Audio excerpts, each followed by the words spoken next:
Good. All right. Good morning and welcome back to docket 250712. Today is Thursday, December 4th, 2025.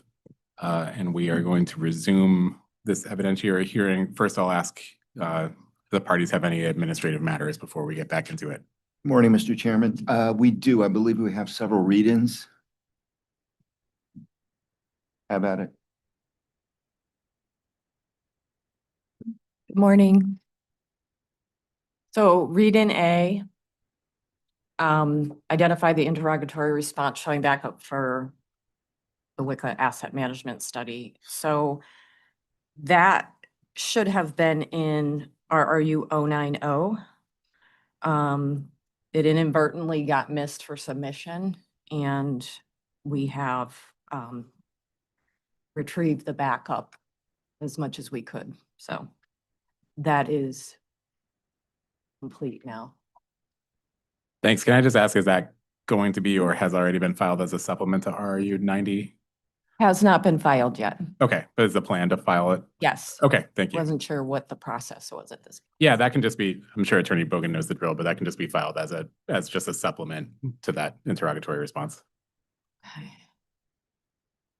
So B was answered.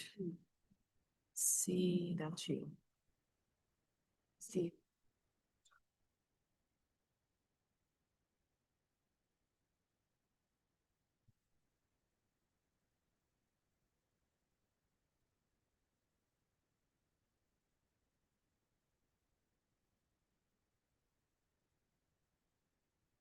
All right, for read-in C. The question was regarding the Arbitech invoices in the storm was in 2011 and the invoices were in March of 2012.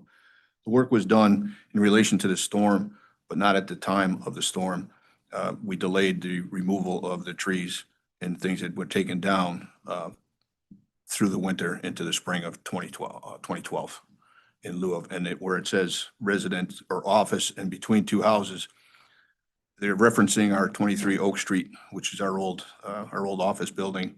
And between two residential houses is the access road leading into our filtration plant, Avery, and in all the work that was done down in there. Thank you. Just one follow-up. So that, just to confirm, that sounds like from that response that work was in relation to the 2011 October snowstorm. It was just, Correct. It was afterwards. Okay, thanks. That satisfies read-in C. Read in D, for deferred income tax, why the company's reporting 102,551 is deferred income tax. We, in further research, we saw that that number was incorrect, and 2020 should have been 611,049. Not sure where the 102 came from. And then the decline from 22 to 23, there was $100,000 in 23 that was lower than it was lower by $100,000 on what we submitted. It should have been 492,471, not 391,471. Okay, thanks. That satisfies read-in D. And if those corrections could just go in late file 1, since it's a Yes, sir. Yep, it's a B schedule. Sorry. Yep, thank you.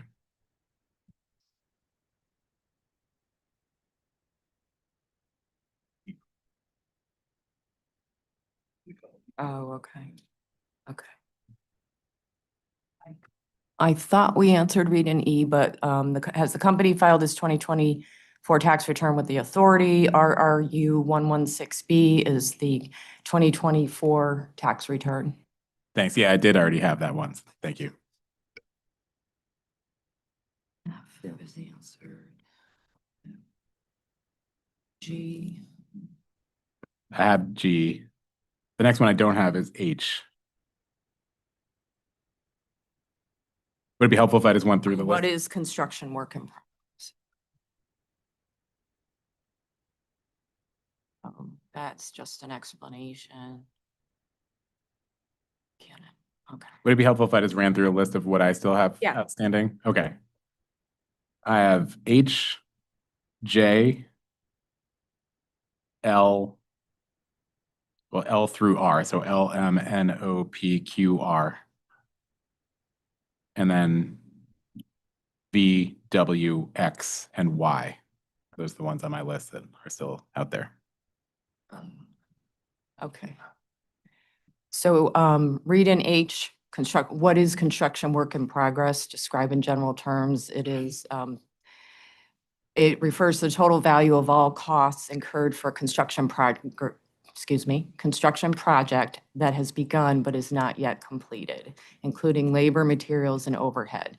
It is recorded as a long-term asset on a company's balance sheet and is transferred to a fixed asset account once the project is finished and put into service.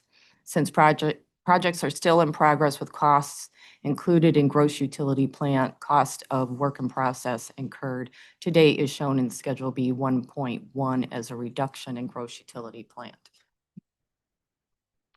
Okay, thanks. That satisfies H.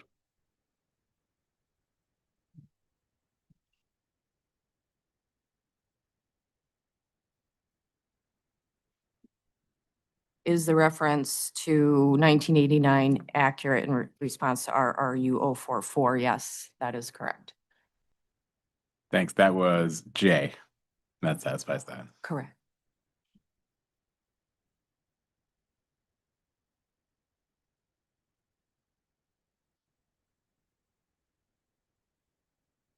Okay, read in L, parent company restructuring, was any portion of that also charged to JCWC?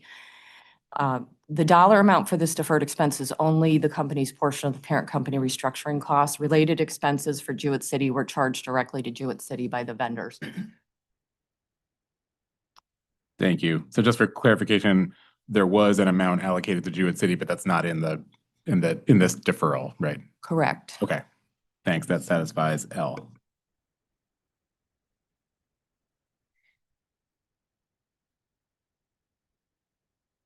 Okay, I got that one. I got it. Okay, the tax account change by Connecticut Water Company, how does it filter down to Hazardville? The amount that is attorney fees in connection with ongoing assistance related to the state of Connecticut fixed capital investment credit and federal repair tax regulations. This was the company's portion of the attorney's fees. Okay. Thanks. That satisfies M.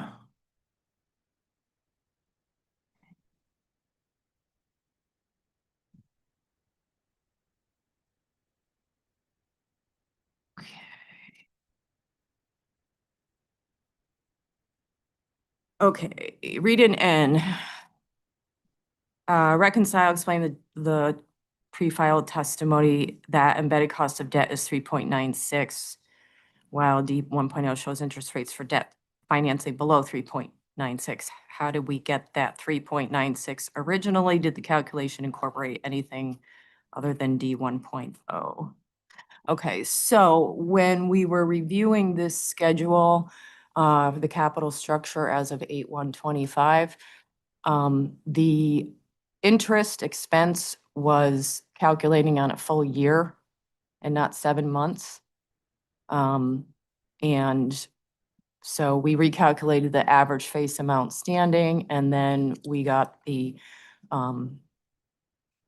we corrected the interest expense, and we came up with a 2.3% embedded cost of long-term debt versus the original 3.96. So that was an error. Okay, thanks. That satisfies N, and that'll also be an LFE1 adjustment, right, to the D schedule? Yes. Thank you.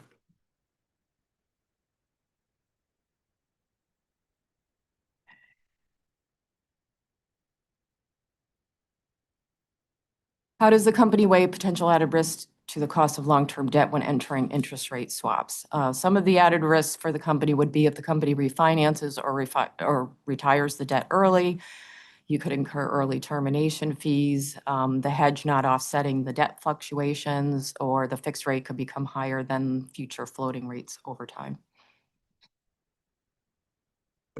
Thanks. That satisfies O.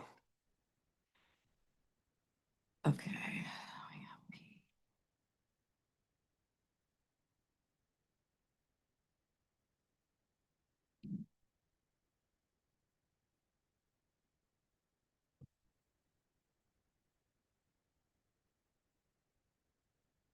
Just have to find my papers. Okay.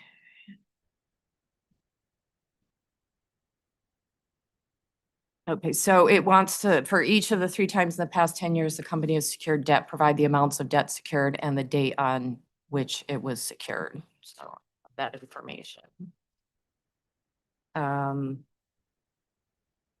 State of Connecticut Drinking Water Fund was issued on 10/31/2017. And the principal amount was $37,326. Our term loan was issued on 11/18/19, and the principal amount originally was 3.860 million. And then we got our CapEx loan on 12/1/21. That was 2.5 million.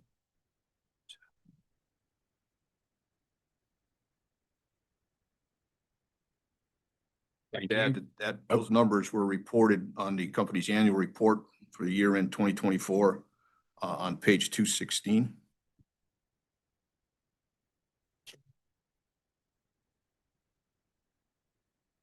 $216. Correct, 216. Thank you. That satisfies P. Okay, Q. Okay, I think this is the one we wanted to. Okay, read in Q, we would like to request that be transitioned to a late file. Okay. It looked like it's gonna take more work than what we were able to get done. Sure. So that'll be late file 42. And for the record, it's reference schedule D10, explain the different time periods used in determining the dollar values between debt and equity used to calculate the cost of capital. Is that what you have, Ms. Wright? Yes. Thanks.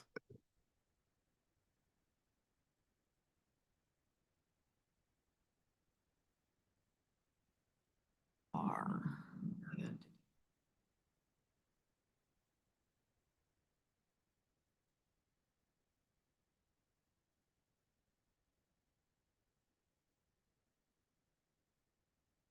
Okay. Yep, so what it says, read in RRU 096, row 69, what time period is the $1,400 for? The $1,400 is the freight charge for an invoice for dated 7/27/23. There's a PDF read in R for the freight. So, and the freight is the $1,400 for. Thanks. Did you say there's a PDF? Like, was there a PDF in the record showing that you were referencing, or? There, we have a PDF that we generated from the read-in. Oh, okay. Is the PDF the invoice itself, like that you're? I believe so. Yes. Yes. Could that be filed just as a supplement to RRU 96, since that was the Yes. read-in? Thank you. Yes.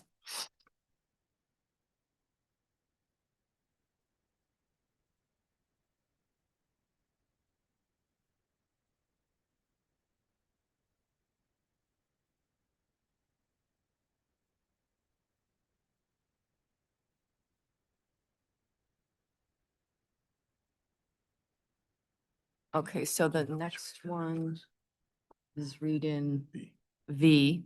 In R. Okay. I don't want to interrupt you. I wanted to note, my notes actually indicate that for read-in T, I think what I have for read-in T is reference schedule C38. Please provide invoices from DEEP to support the total in column B, and then also explain why the DEEP expense is included in an amortization schedule as opposed to a regular O&M expense. I think we did get a response to that second question, but the invoices, do we want to convert that to a late file? Yes, please. Okay. Can you repeat what that one though? Yep, it's reference schedule C3.8.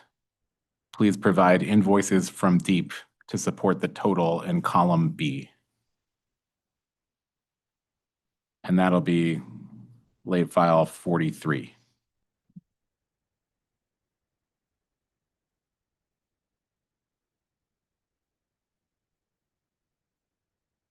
Can you repeat which one that was, the read-in that you had? Sure. That was the first half of T. Okay.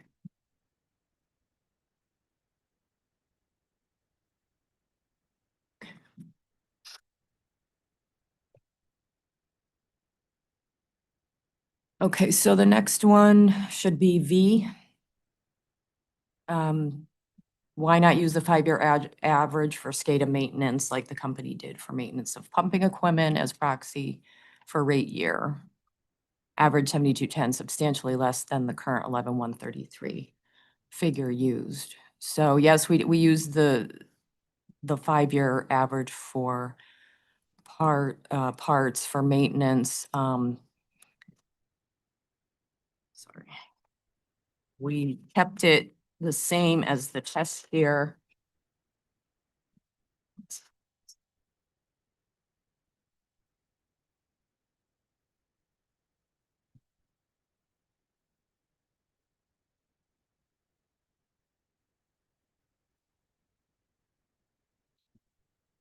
Oh, okay. So into the test year, we had more SCADA work done by programmers. And we don't know what further integration they're going to need. So we kept it the same for that part of it, for the pro forma. Okay. Thank you. That satisfies read in B.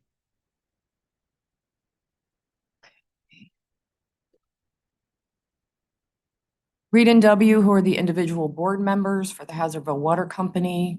They are Jonathan Avery, Roger Avery, Reginald Babcock, Robert Avery, Bill Lee, Timothy Gibble, Tom Corley, and Deb Oliver.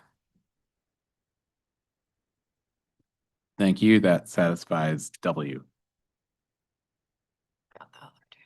For read in X,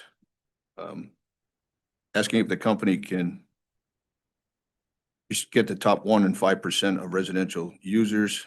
The answer would that be yes. We will be able to get that without significant cost or Thank you. And I believe Attorney Nagro, did you want to, my recollection was that there was sort of a read-in that was kind of conditional and there was maybe going to be a follow-up late file request depending on the response to the read-in. So Attorney Nagro, do you want to speak to that while we're here? Is there a mic on, Attorney Nagro? Sorry.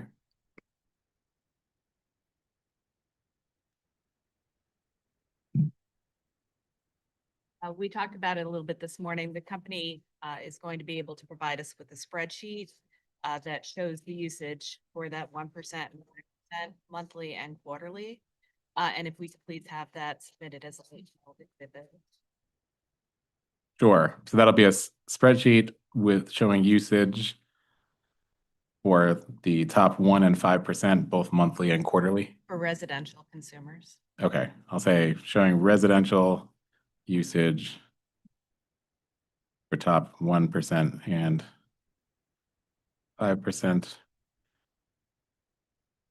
highest users, both monthly and quarterly. And what's the time period for that? Is that like over the test year? Is that like how much of that data?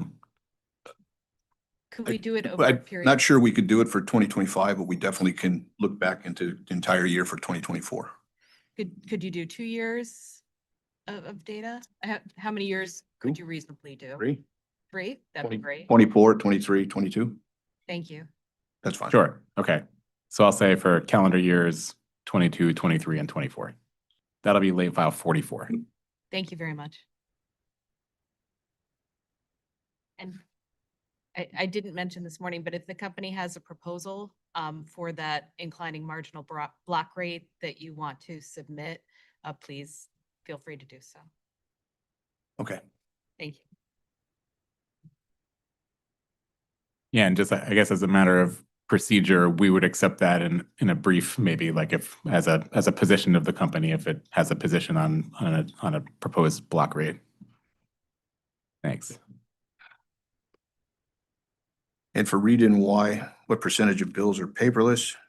Percentage is 23%, or approximately 1,693 customers are paperless. That was 23%. Correct. Okay. All right, that satisfies both read in X, which was the deep read in that converted to a late file, and we've now satisfied read in Y, which means we are, according to my notes, totally cleared up on read-ins. Mr. Chairman? Mr. Chairman, good morning. With apologies for the untimeliness of the ask, can we go back to read in H for just a moment, please? Sure. And read in H, just for the record, was reference schedule B dot 1.1, a general description of QUIP. I had that it was requesting a general description of the construction work in progress for 2022 and the test year. And I think what we got was just a general definition of what construction work in progress is.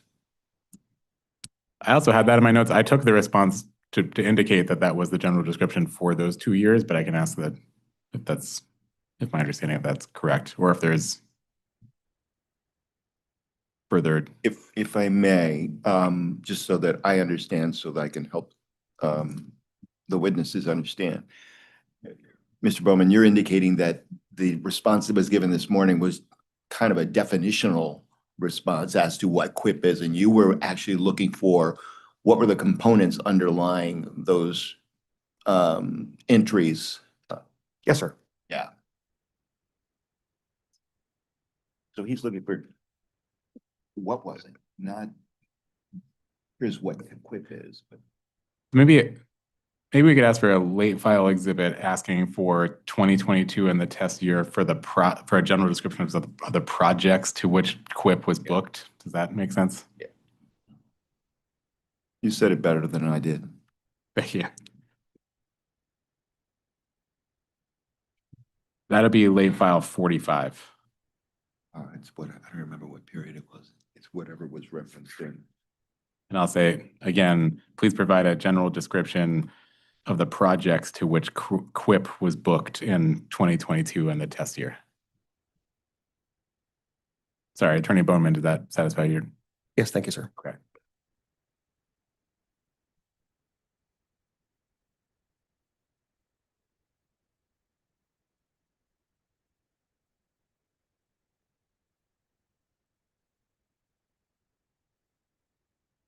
Okay.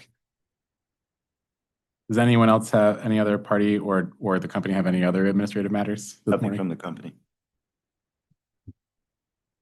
Okay, so I think we can resume cross on the rate design portion of the hearing, and we can move to authority staff.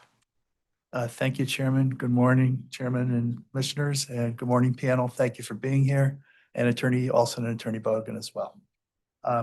Just to kind of frame this, Rich Korzinski, Pure Staff. I'm going to ask various rate and cost-related questions. So just giving you a heads up, I'll be hopping around non-sequentially in interrogatories. So if you could just bear with me with that, it's just by topic. So thank you. So I'd like to start with a general question. On the population served, my understanding, Hazardville serves approximately 7,500 customers. Is that correct? Roughly? Yes, 7,500 meter connections. Right, okay. Yep. And my understanding from your earlier testimony earlier in the week is that you didn't have an exact count of the population that the company serves. My question is, would you have a ballpark estimate of the population served? That would be helpful if you have it. I wouldn't have that at this time. Is that something that could be provided? I believe we can probably get something like that. If I may jump in there, could you provide what the Department of Health records as your service population in, in accordance with Safe Drinking Water Act regulations? Because I believe they would have what we're looking for there. So, They may have that, just, yes.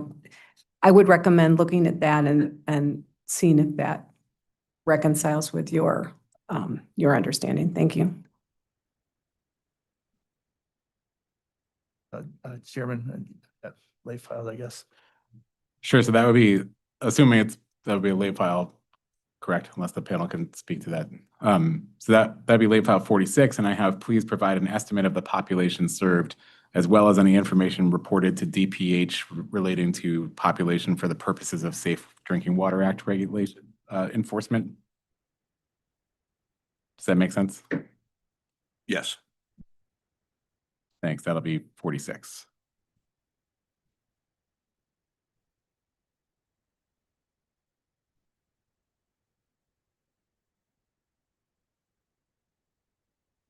Thank you, Mr. Sherwood. So I'd like to discuss the revenues by rate class. That's my next series of questions here. So if you could please turn to Schedule E 3.0, the summary of the operating revenues.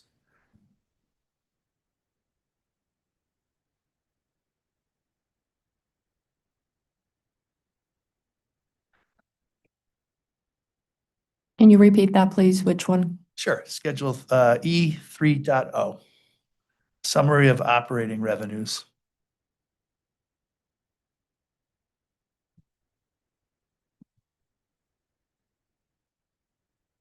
Good.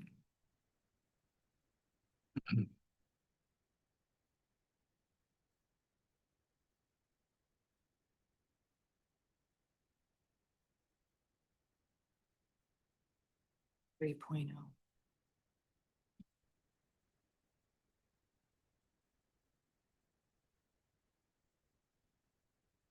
Okay. Okay, thank you. Now, is it a fair characterization that the exhibit provides a breakdown of delivery or distribution revenues and other revenues by rate class for years 20 to 23, the test year 2024, and the pro forma year at current and proposed rates? Is that a fair description? Yes. And if you could turn to line 17, metered sales. Can you confirm that the metered sales revenues represent the combined revenues for both the fixed meter charge as well as consumption charges for each of the customer classes? Yes. And if you can go to line 21, please. In the pro forma year, I don't see revenues for the public authority current and proposed rates. I believe it would be column, if you're looking at Excel, columns M and O. And for example, the prior column for the test year has 46,713 in the amount. Shouldn't there be current and proposed pro forma revenues amounts for public authority in that exhibit? Yes, it looks like there was something put in there by accident. Well, it's supposed to be linking, but it's not linking correctly. Okay. I actually have, what I'm seeing, just for the record, at current rates, I'm seeing 46,633, and at proposed rates, I'm seeing 113,561. I don't know why those fields are. Okay. I mean, maybe as a read-in, we could just ask if that, for the witnesses to confirm if those numbers are accurate. Can you repeat what you're looking at? Sure. So I'm again looking at Schedule E 3.0, row 21 for public authority, in cell M21, which is the current rates for the pro forma year. I'm seeing 46,633. I don't know. And then Something happened in some. I have a question. I'm looking at the revised filing for the exhibits that was filed right after the application. If that might be where our variance lies. It might be. I'm actually not sure which version I'm showing that version as well, but it may, in all of our research, maybe on this copy, I have something happen. Let me see. Ms. Wright, do you want me to read out what I'm seeing for the next column for the proposed rates in the row? Okay, row 21. Yep, row 21, column M was the Yep. 46,633. And column O, I'm seeing 113,561. So 46633 for Yep, M. Yep. And O 113561. Yes. Yes. So maybe just as a read-in, it sounds like maybe one of your attorneys has to, maybe just as a read-in, if the company could confirm that those are the numbers that should be in that exhibit that are missing in whatever exhibit Mr. Skarzinski is looking at, we could do that. If I may add, because this is going to go down the line of questioning. So on Schedule C, again, this is still under the revision of the exhibits right after the application was like the next day or so it was filed. So Schedule C 2-5, Public Authority Revenue for the test year and pro forma year. I do see the amounts that Chairman Wheel mentioned. I just didn't see it in this E-schedule exhibit. So that's my concern.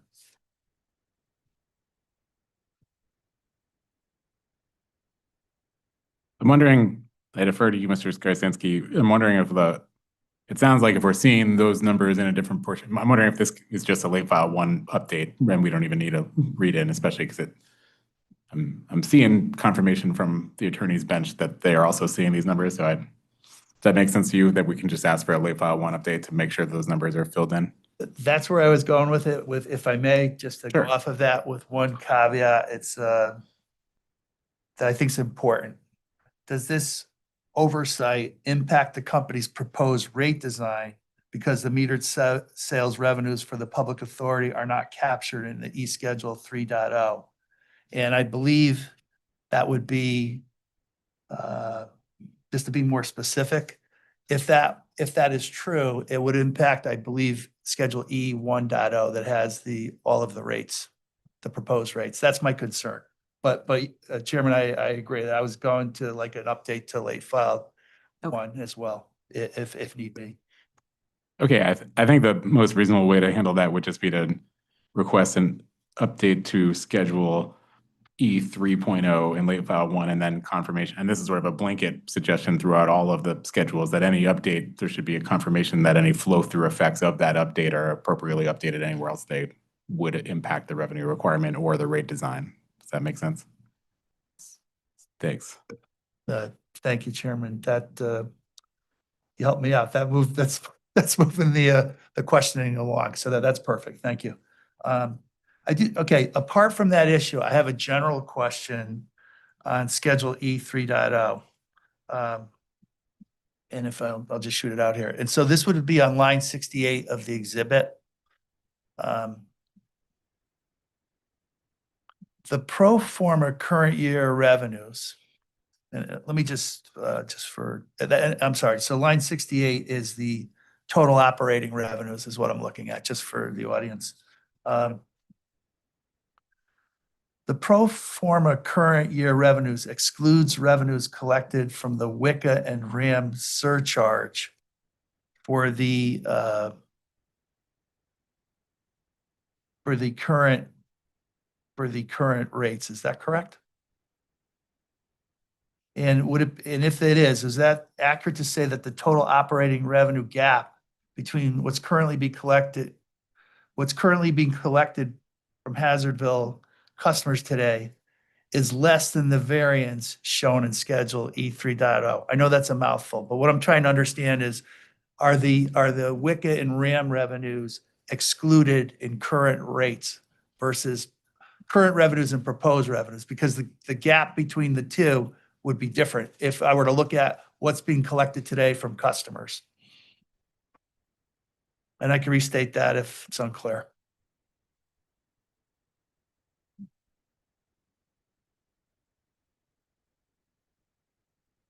We're researching it now. Understood.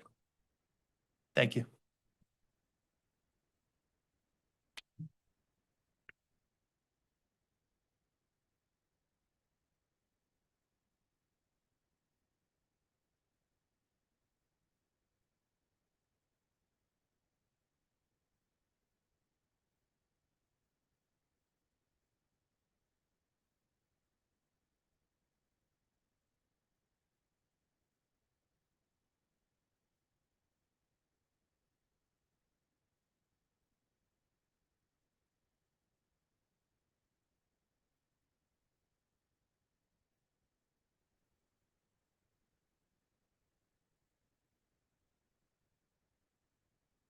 The numbers do not include WICA and RAM. Okay, and that's helpful. Thank you, because as the follow-up is, and that's appropriate for the current and proposed rate for the pro forma, because the WICA, following this decision, the WICA and the RAM would be reset to 0. Is that correct?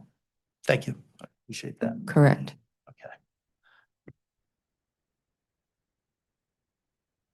Okay, so the next series of questions is going to be on costs and revenue allocation. And if you could refer to RRU 27 or RRU 28 as well, they're similar. Either one is fine for my questions.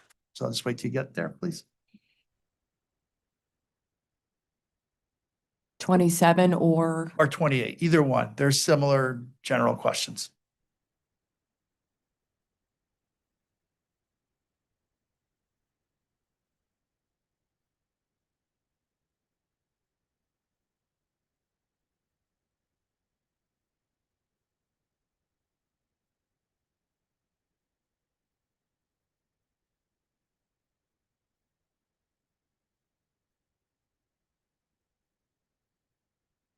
okay.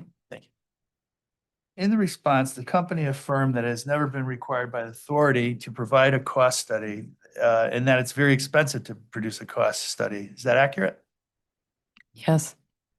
Has the company ever sought an estimate on its own accord to conduct an allocated cost of service study? No, sir. Do you have an idea what the estimated cost might be for a cost of service study? No, sir. How about industry-wide, any type of a benchmark? Has anybody ever looked at that?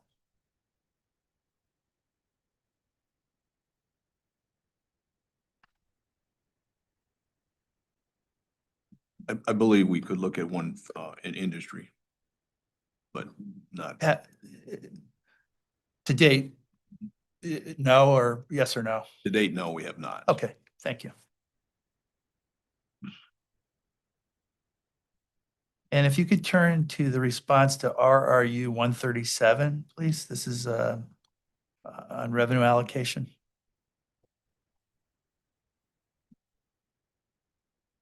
Sorry.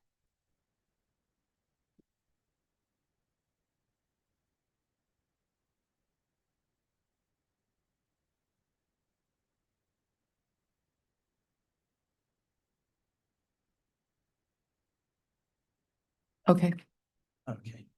In your response, you state that the revenue allocation was primarily based on an equal rate increase for each rate class, with the exception of the 5/8 inch residential meter charge. Is that correct? Yes, Do you know what the percentage increase for a 5/8 inch residential meter charge was in your proposed rates?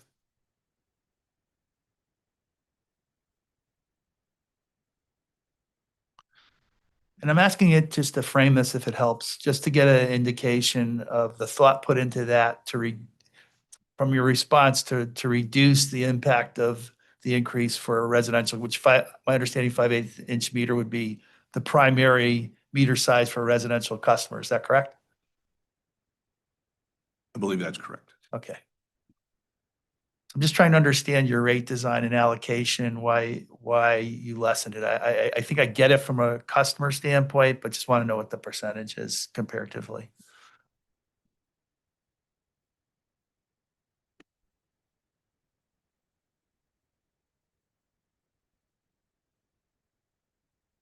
So the 5/8 meter charge, the increase was 55%. Okay, thank you. Oh. All right. What type of costs are included in the meter charge rate? Is it just the cost of the meter itself, or are there other costs that underlie what's in the rate? Can you describe what's included in the meter rate? It's the meter charge alone, The meter charge, the equipment itself? equipment itself, which includes both the meter and the radio reader that we use to read those meters. Okay. Can you quantify any of those costs? Do you know offhand what the cost of that is for a 5/8 inch residential meter? 5/8 meter currently is around $185. Okay, thank you. And then the radio read that associates with that meter is at currently 140. Thank you.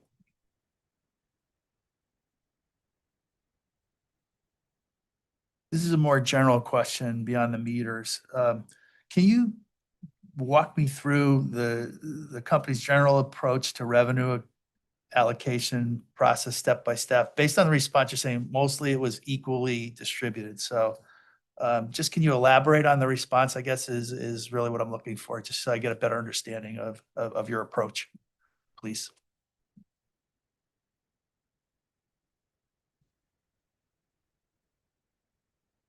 We looked at a industry and then comparative or another water company in the state of Connecticut and looked at the rates that were approved and wanted to stay generally below those rates. We thought it would be justified to maintain costs that were below those approved rates from, I believe, 2 years ago or a year ago.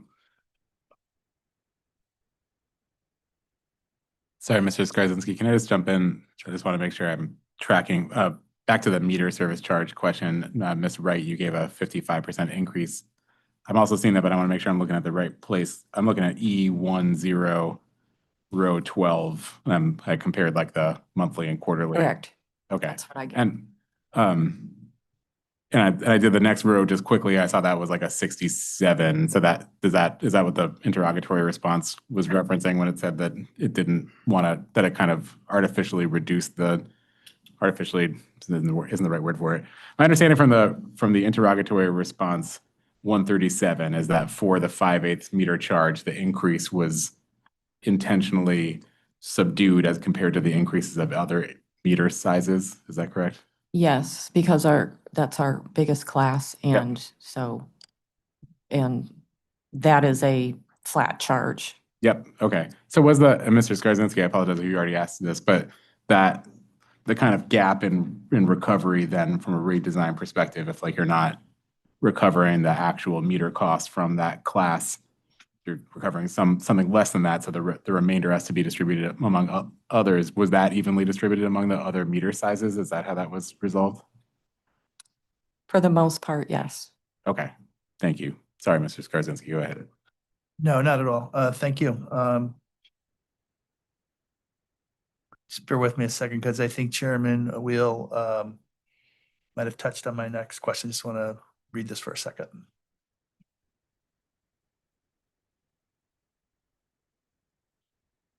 Okay, thank you. Did you first determine again, under your revenue allocation process, did you first determine the overall residential revenues and then apportion the proposed increases by meters and usage consumption? Or did you allocate the meter revenues for all rate classes and then apportion a lower percentage allocation to residential? 5/8 inch meters. The second option that you stated would be what we did, if you could repeat that. Second, The second one is allocate the meter revenues for all rate classes and then apportion a lower percentage allocation for the residential Yes. 5/8 inch meter. Okay, that is what our thought process was, yes. thank you. Does your revenue and cost allocations reflect principles of cost causation?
Can we do a read-in for that, please? Absolutely, sure. Thank All right, that's read in Z. I'm gonna type it out as, does the allocation of fixed meter charges reflect principles of cost causation? Is that good, Mr. Skarski? That's fine, but honestly, I was asking it more in a general sense beyond the meters, if. Okay, so does, But either would be appropriate. so maybe we can just say, does the overall allocation methodology used by the company reflect principles of cost causation? If I may, yes, I'd like to, if the answer is yes, I would like a brief narrative, an explanation as to how. And thank you.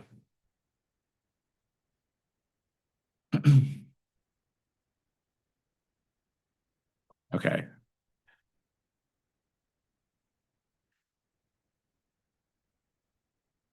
That'll be read in Z, and I have it as, does the overall allocation used by the company reflect principles of cost causation, and if so, how? Does that make sense? Yes. Thanks.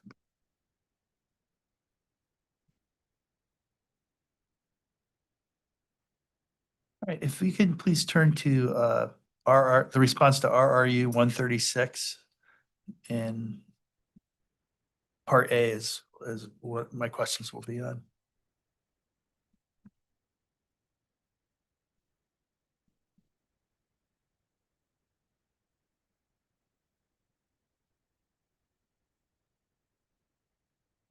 Okay. Thank you. In part A of the response, the company provided the Northeast Consumer Price Index, or CPI, for years 2010 to 2024, and for 2025 year-to-date through September. Is that accurate? Yes. Is it fair to say that the CPI is a general indicator that reflects the impact of inflation over time? Yes. Have you calculated the impact for the interval for full calendar years from 2010 to 24? I know the question didn't ask for that format, but just curious whether you have or not. No. Okay.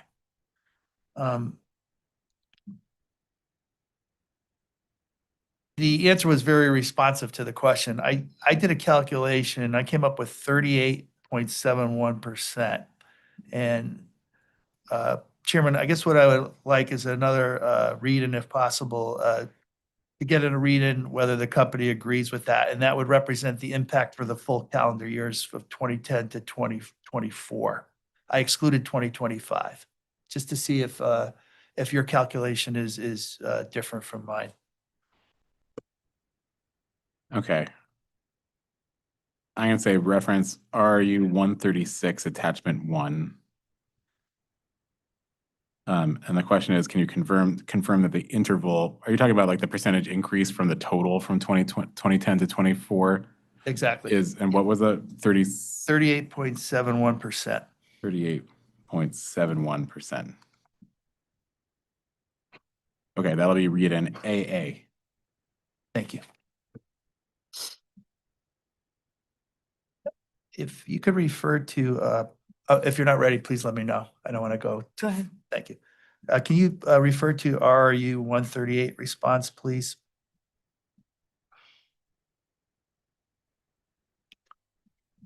And this subject matter was inflation and costs.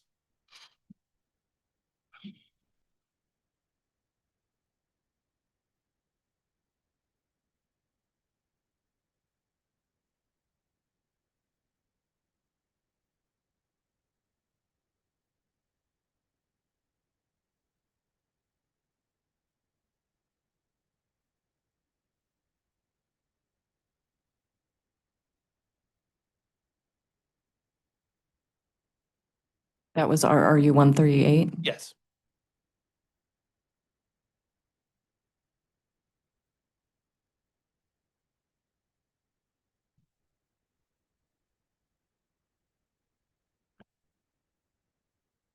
And I'd be focusing in, if this helps, to the attachments that were provided.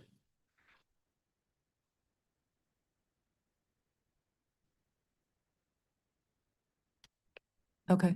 Thank you.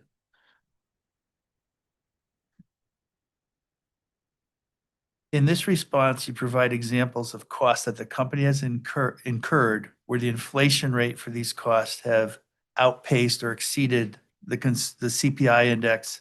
Is that a fair characterization? Yes.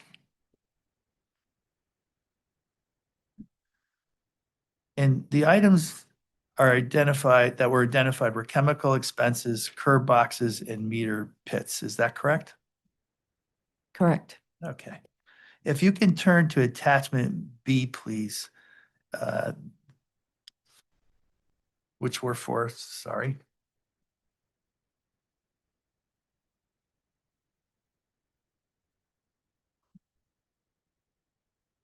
For the meter pits. Yes. Okay.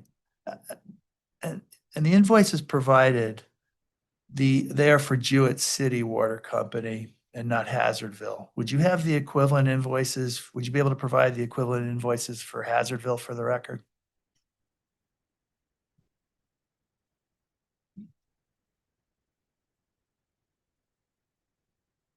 I'm looking at 138B and is that what you were referring to, 138B? Yes. At the top of the page, it has, if I may, Core and Main. That would,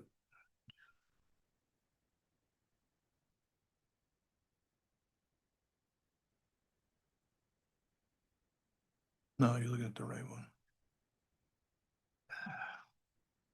That one. Top of 138B has HD Supply. Okay, mine is, It's a meter pit. I mean, I believe you're referencing, unfortunately, It's A. A, which unfortunately I did grab the Jewett City invoice. I probably, I'm sure I could find the comparable for, that would say Hazardville on it. that would be great if you I mean, could. the reference, I understand what you're looking for. So yes, I could provide invoices for with Hazardville on it instead of Jewett City. That would be great. Yeah. Thank you. I mean, you could do that as a supplement to RU 138A if that's sufficient. Chairman, my attorney is advising that would be sufficient, and I'm not going to question that. Thank you. All right, so we don't need a late file or a read-in for that. We're just asking for a supplement to RU 138 attachment A with the equivalent Hazardville invoices. Thanks. Okay, just want to make sure you guys are all set. All set. Yeah, so topically, I have a couple of questions on consumption and typical usage, excuse me. If you could turn to the Schedule E 4.0, which is the summary of bill analysis by rate class. Please.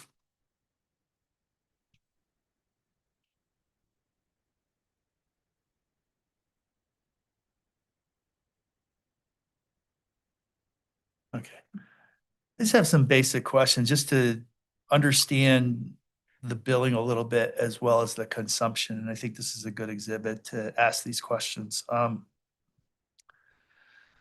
know on Tuesday there was discussion with Deep regarding monthly and quarterly bills.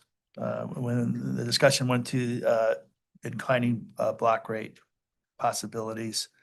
Could you just run, I'm trying to understand section by section. So you have residential quarterly bills. And my impression from Tuesday, quite honestly, was I got the impression it's mostly quarterly bills. But I see in the second grouping in the exhibit on E 4.0, it says residential monthly.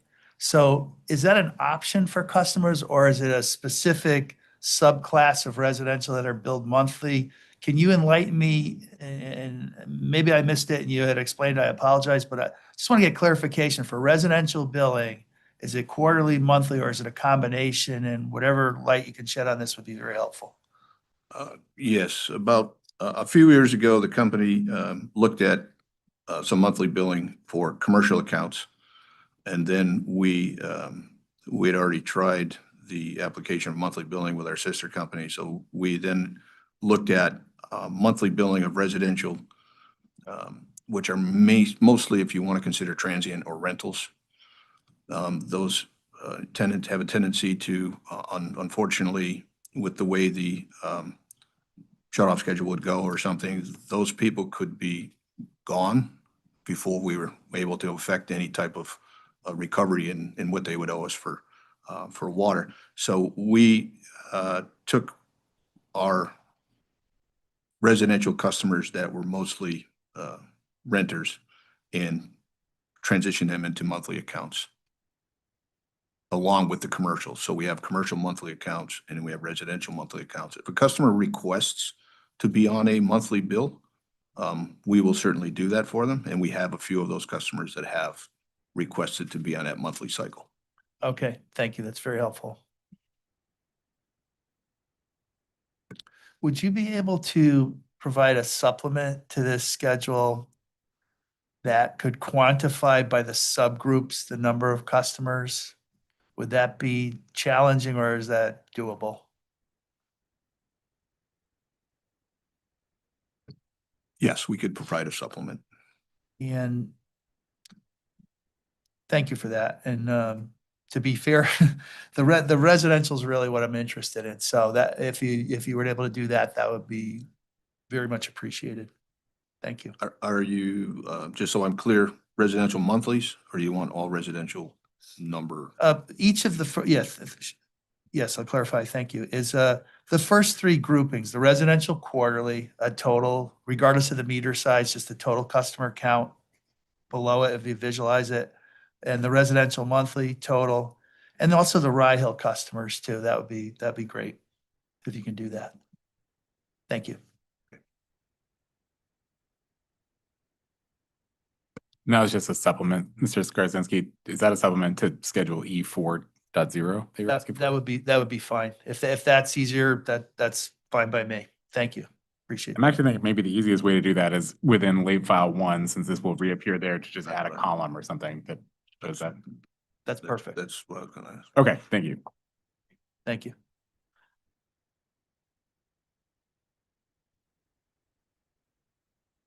Sticking with the exhibit, this is the last question I have on that, a little bit different, is would it be reasonable to assume that a small business customer generally would have a 5/8 inch or 3/4 inch size meter? A smaller business company, yes. Okay.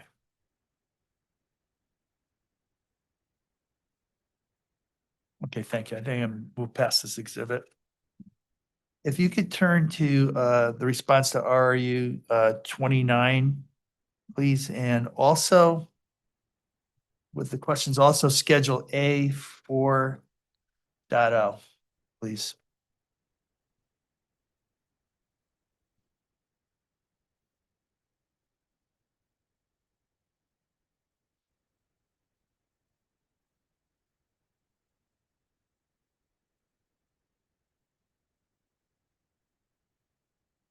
And I'm going to start with RU 29 when you're there.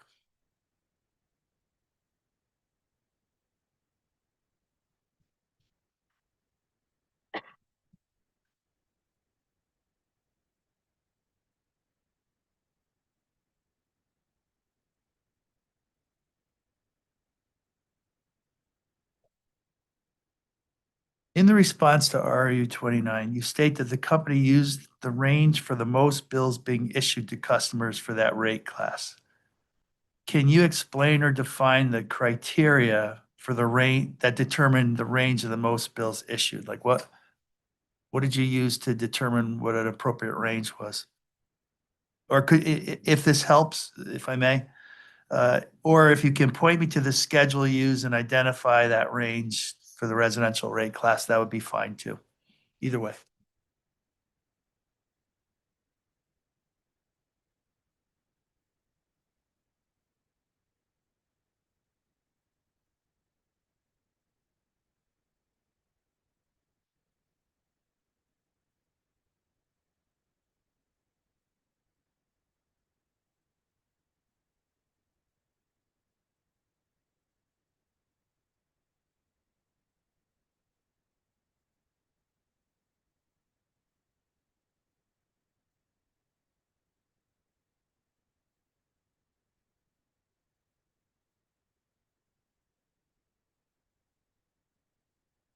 Schedule E 4.2 is what we used. Okay, thank you.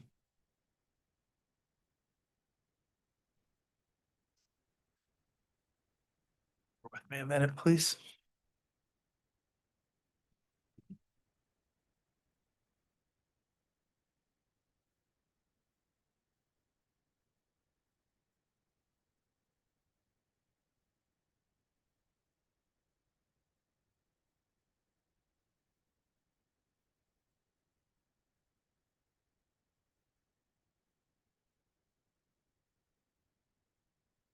Okay, a follow-up on E 4.2, are you looking at sort of the midpoint where it's on the 100 cubic feet, it's 21, 22 on exhibit E 4.2?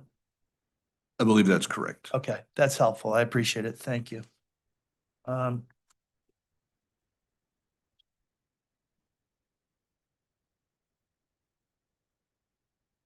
Turning to Schedule A 4.0.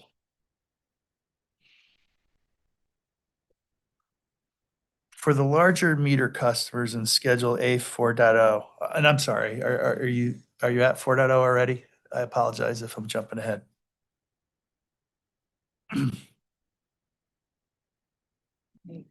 Oh, A 4.0.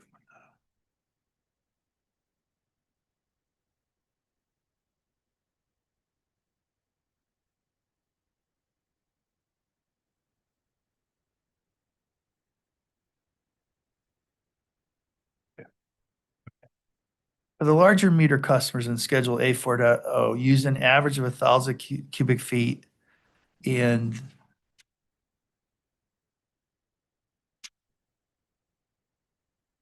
the current declining block of 3,000 cubic feet. I'm looking at the commercial 2-inch meter and assuming that's accurate for a larger customer. First of all, let me verify that. Would that be considered a large customer for the 2-inch meter? That would be correct. Okay. And you're utilizing the current thresholds, if I'm understanding the rates properly, for the typical customer. I guess I'm trying to get a better handle on how you determine that that's the appropriate measurement for that subclass of customers. So whatever you can expand on the answer, I These think I understand the residential and that discussion we just had helped me understand it better, but I'm not there yet on the large commercial. So whatever you can do to help me with that. we use the same consumption range we have used in the past rate case. So Okay. we kept it so that it would be comparable apple to apple. Okay, so that's sort of the driver. Correct. Is it still reliable or has it changed? Would you know? I feel it'd be still pretty consistent. Okay. Okay, thank you. That's helpful. I have a quick follow-up, just that, is a standard, like for row 35, that's 1,000 cubic feet consumption, is the range there like up to 1,000 and then above 1,000 it goes to the next one? Correct. Above 1,000 would go to the next one. Now, all these commercials and customers are now monthly customers. So the declining block rate, they would probably not reach that based on a monthly as opposed to what they would have if they were quarterly in the past. Thank you. Okay, thanks. I have one follow-up to Exhibit A 4.0. A couple of minutes ago, we talked about the small business customers. We talked about 5/8 inch meters and 3/4 inch meters. On this exhibit in A4, I don't see anything for the commercial 3/4 inch meter customer. And tell me if I'm wrong here, but I'd be interested to find out what the typical usage is for that customer. And I'll be upfront. I'm just kind of concerned. While I understand from a conservation end to eliminate the declining block rate, I'm also thinking of it in terms of the commercial small business customer ratepayer, and trying to get a handle on the impact to that smaller customer. I see it for the 5/8 inch meter. I don't see it for the 3/4. Is that something that you could supplement as well to give an indication of what a typical bill impact would be for that group of customers under your proposal? Yes, we'd be able to That would be, add it into the revised. that'd be exhibit. terrific. Okay. That was the 3 3/4 inch commercial, commercial. the typical effective rate increase on typical customers in that subgroup. That'd be great. Thank you.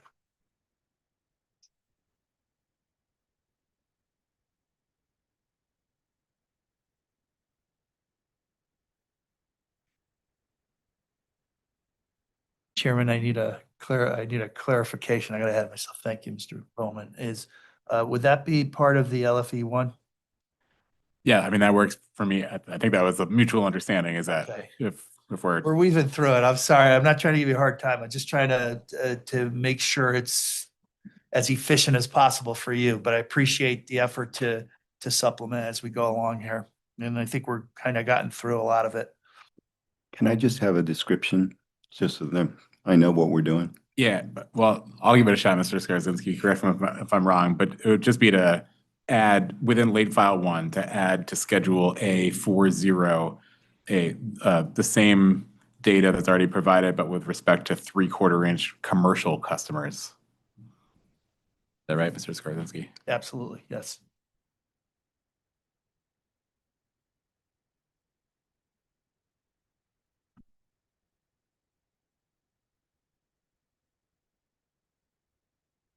Okay, the next set of questions will focus on rate design in general, on different topics. If you can refer to the response to RRU 31, please. 31.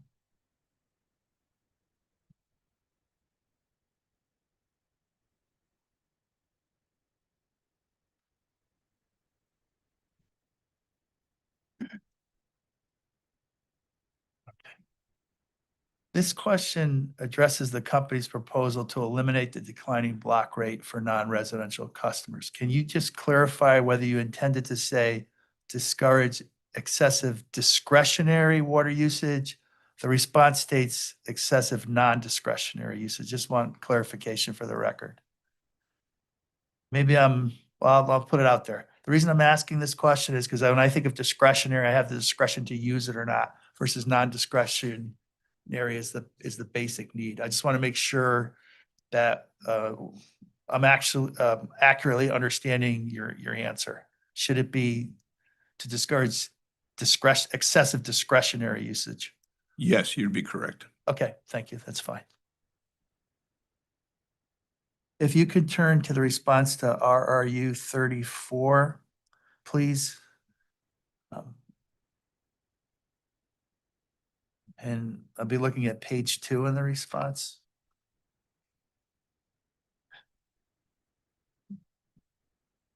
That's the attachment, Mr. Skarzinski. Yes, I'm sorry.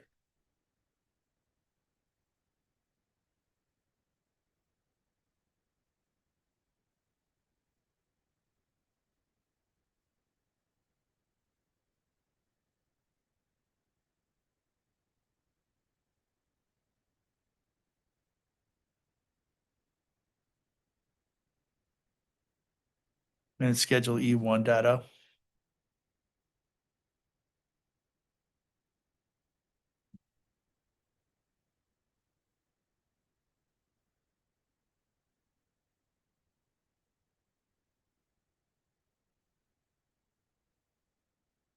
Okay, thank you.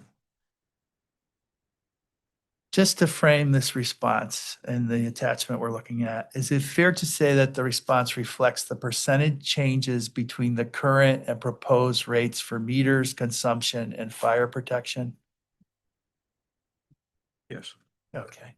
And on a percentage basis, can you confirm that the proposed meter rates represent an increase that range between 54 to 68%?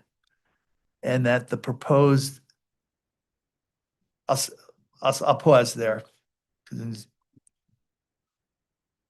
Yes. Okay, Thank you. And that the proposed usage rates are increasing by approximately 69% from the current residential and initial tier non-residential usage rates. Yes. Okay. Is it fair to say that on a percentage basis, the private fire protection percentage changes are higher between 60 to 85% than the other rates? Yes. What's the rationale behind the increase being higher than the proposed meter sales increase? Is there any tie to the 2009 rate case decision for the higher allocation for fire protection rate or the higher, excuse me, for the higher percentage increase in rates for fire protection in general? There was some consideration for that. In addition to, again, we looked at another water company's rates and wanted to make sure that we were below those rates that they were charging for those same fire protection sizes. Okay, Mr. Sherwood. So similar earlier in our discussion today, you mentioned that. So like compared to the Connecticut water. So as part of the overall rate design, is it fair to say that, you know, you look at the surrounding areas, you look at the rates there, and that would also pertain to fire protection, and then that factors into your decision for the proposal? Correct. Okay, thank you.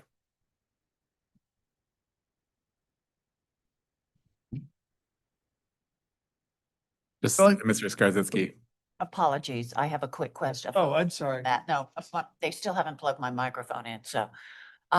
With regard to the companies you look at to develop your rate and comparable sizes, approximately how many different companies were you looking at? Obviously, we mentioned Connecticut Water Company. We mostly looked at Connecticut as opposed to others. They're, one of the interrogatories we answered were for comparable water companies to our size in Connecticut, and there are none. And unfortunately, the closest we have is I believe an Aquarion company in Massachusetts, and I believe one in New Hampshire. So I think I answered that. Okay. And you can't compare those. I can't compare those to the state of You're just a Connecticut. unicorn. All right, thank you. Thank you, Mr. Chief. Quick addendum to Commissioner's question. What about municipal utilities? And rate design tends to be pretty comparable across. Well, I'd like to look at municipal, but they have the tendency to have freedom to do what they would prefer to do. And I'm not sure that would be an apples for apples or an equal comparison.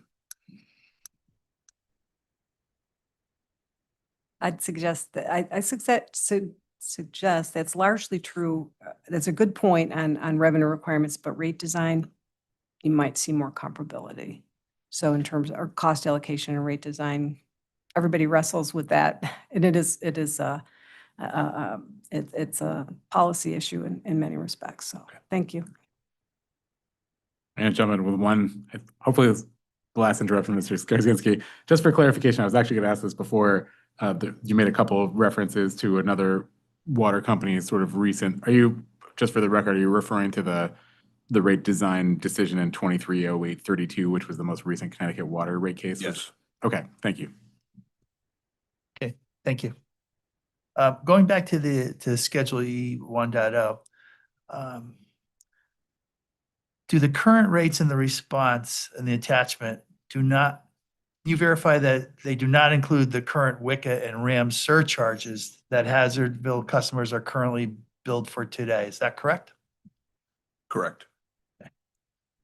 Can you confirm that the current approved WICA surcharge for Hazardville today is 10.58%? And that the current approved RAM surcharge is 8.96%? Is that right? That's correct. Okay. We talked about this before, but I just want to mention it because it's relevant to this line of questioning, I think. When the final decision is issued, the WICA and RAM surcharges will be reset to 0%. Is that correct? WICA that would be my understanding. We're going to have discussions regarding RAM, where our RAM filing would be due in February. Yeah. for the previous year. So I don't know how that's gonna, we've had an internal discussion about how that's going to be reflected during the rate case. Fair enough, but and thank you. So the WICA would be, but we agree the WICA would be reset to 0. WICA would be, we would do we have a reconciliation filing due also in February for WICA, Understood. and then would wait for the authorities. Understood. Decision. The process that's in place is in place. Correct. Okay.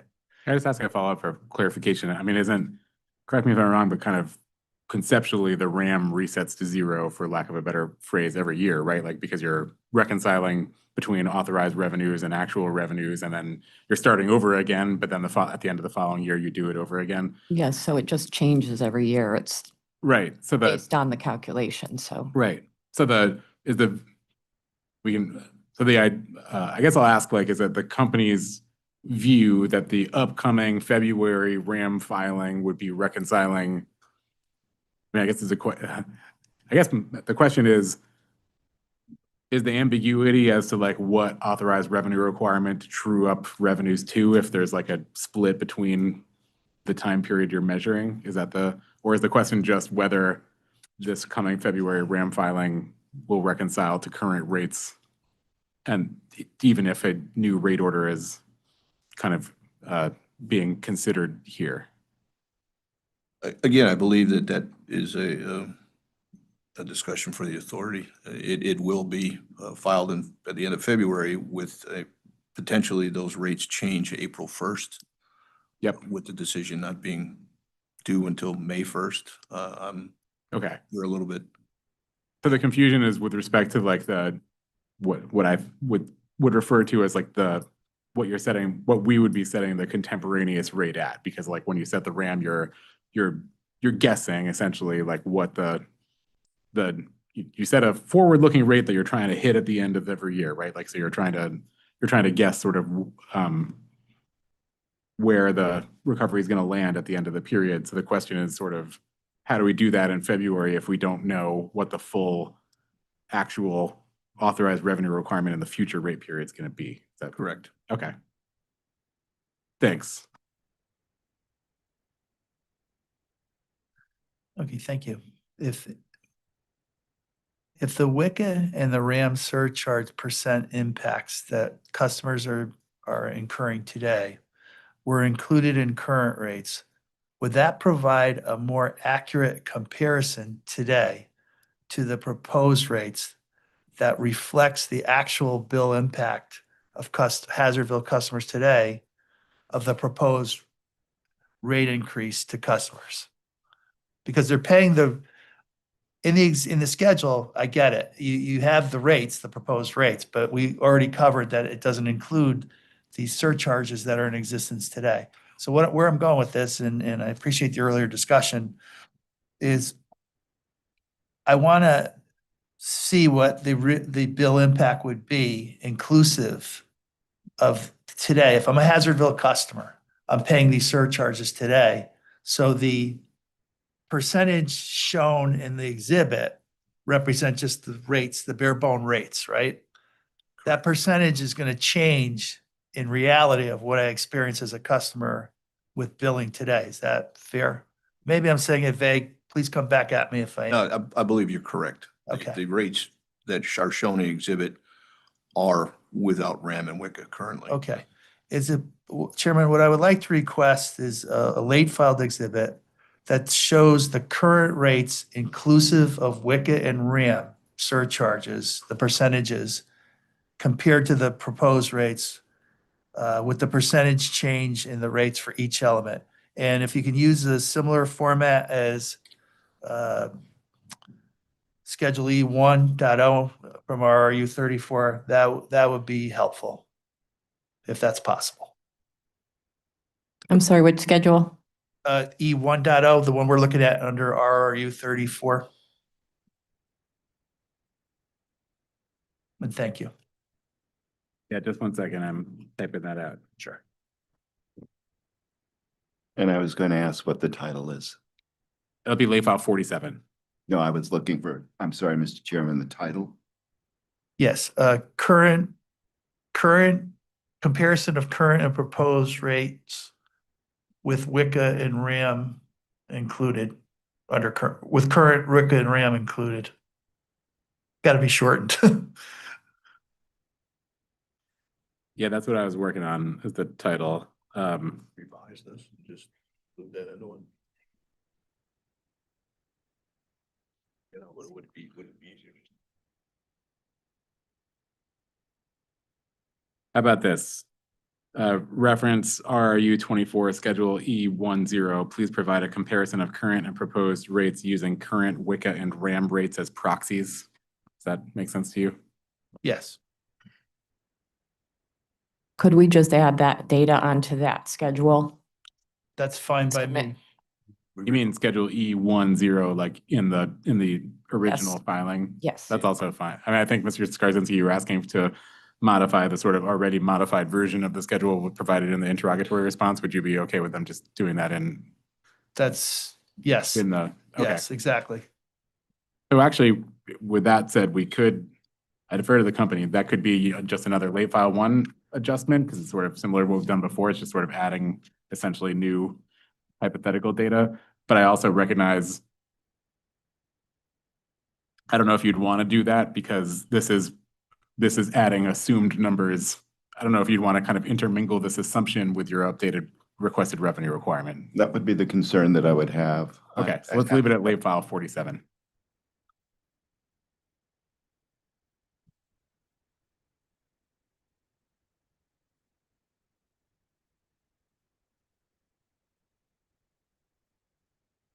All set? So it would be easier to revise RU 34 I think for late file 47? I just deleted that part because I think what Mr. Skarzinski is asking for is just I have it as reference schedule E1.0. Please provide a comparison of, I'll say a similar comparison of current and proposed rates using current WICA and RAM rates as proxies. So the idea is just to provide it in the same format as E1.0. Okay.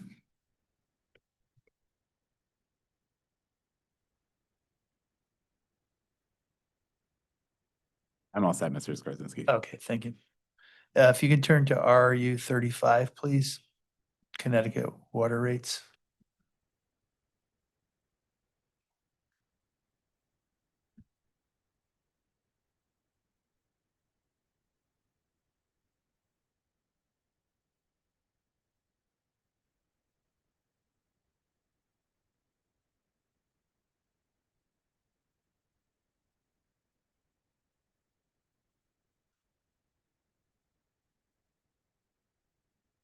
That was 35. Yes. All set. Thank you. And Mr. Sherwood, I think you've already alluded to this a couple of times in our discussion this morning, but I just want to, for the record, in the response, you mentioned Connecticut water rates. Can you explain? No, I'm going to skip that. Does the company consider the Connecticut water rates as a comparative cap or threshold in its rate design? Yes or no? Yes. It's a consideration. Yes. Okay, thank you.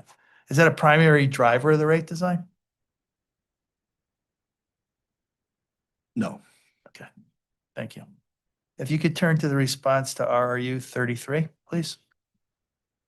Actually, I have a quick follow-up on that just to make sure I understand, because Mr. Sherwood, I think I heard this before, but I want to make sure I get it. It sounds like the Connecticut water rate design authorized in that 2023, actually ultimately 2024 rate case decision.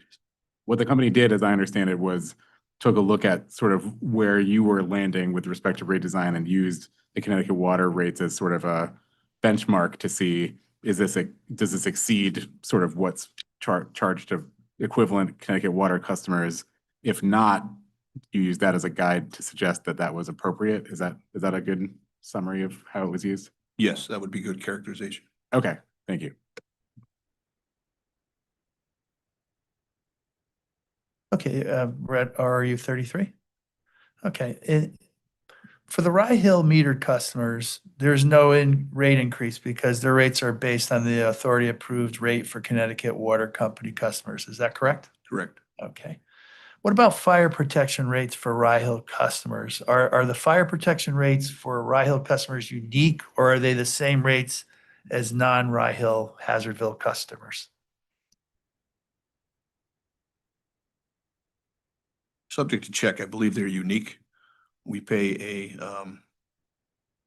a fee to Connecticut Water Company for fire protection, and then subsequently bill that to Town of Summers on a monthly basis for fire protection. Okay, thank you. Do you have the number of Rye Hill customers for fire protection?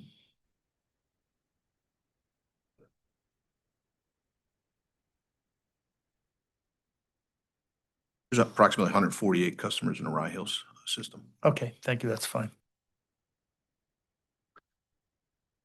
If you can turn to the response to RU 141, please.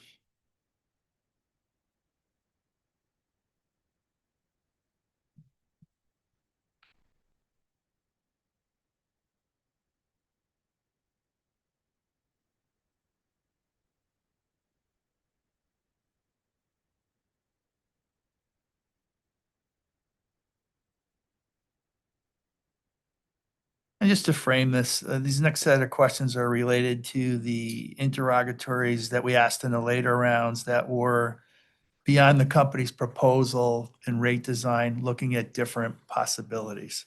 So in this interrogatory, the authority asked about the feasibility to spread out the proposed rate increase over a 3-year period. In the response, the company expressed safety and reliability concerns if the rate increase is implemented over a period longer than 2 years. Is that accurate description of the response?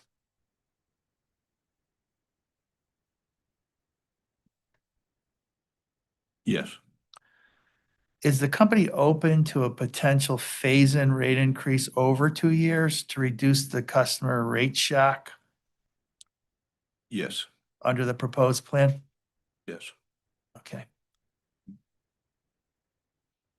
Could you shed some light on how the company would implement the 2-year plan and any general steps or actions that would need to occur to implement rates over a 2-year versus a 1-year implementation? If this helps, I may add a little bit, just trying to get a better, I'm not an accountant, so I'm trying to get just the idea of, the implications of that. So anything in a general sense that would have to happen beyond splitting the rates over 2 years, what dynamic would also, I'm trying to get at what other dynamic would be caused if the authority decided to implement it over 2 years? What implications are there to the proposal? Mr. Skarzinski, just so that I'm clear again, are you suggesting that hypothetically, we'll just use $100, if the total rate increase was $100, would the company suggest that the appropriate way to implement a 2-year model would be 50-50, or would they think it'd be 75-25, or are you asking something else? It's kind of a combo. I think, off the top, I probably would say like the 50-50. What I'm trying to get at is there might be additional costs to the company of the delay and the cost recovery between a 1-year and a 2-year plan, quite frankly. So I'm trying to have a general understanding of maybe the financial implications or accounting implications to make that happen. Really just more of a general narrative to have an understanding is what I'm looking for.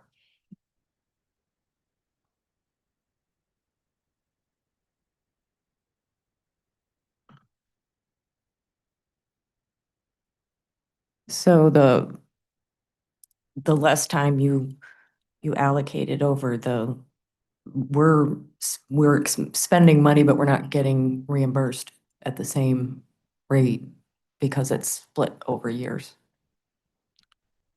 So we wouldn't get our return as quickly.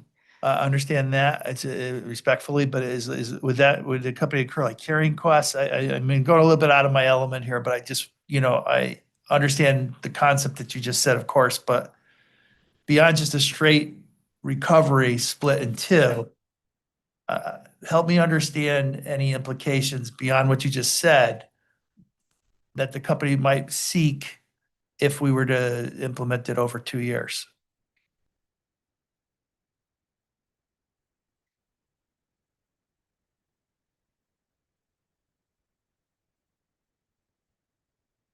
We're going to need to make that a late file. We'll have to research that. That would be fine. It's just that, and I'm only looking for maybe the next level of specifics in general to have an understanding of that for the agency.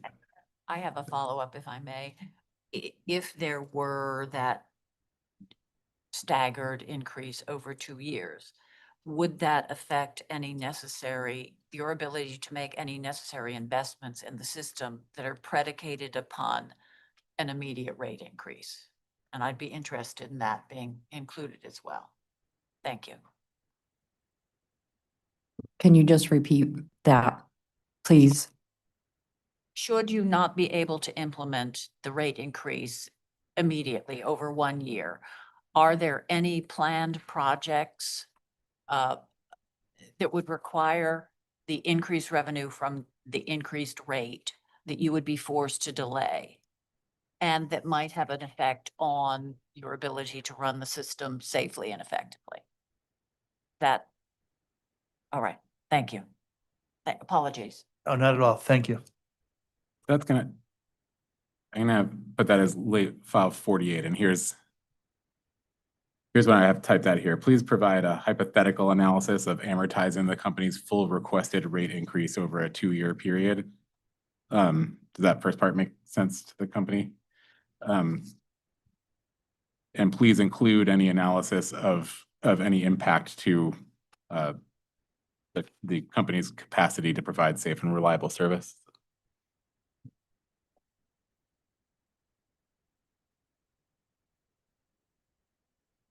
I also have a follow-up question to that after I'm done typing this out, Mr. Skarzinski. Okay.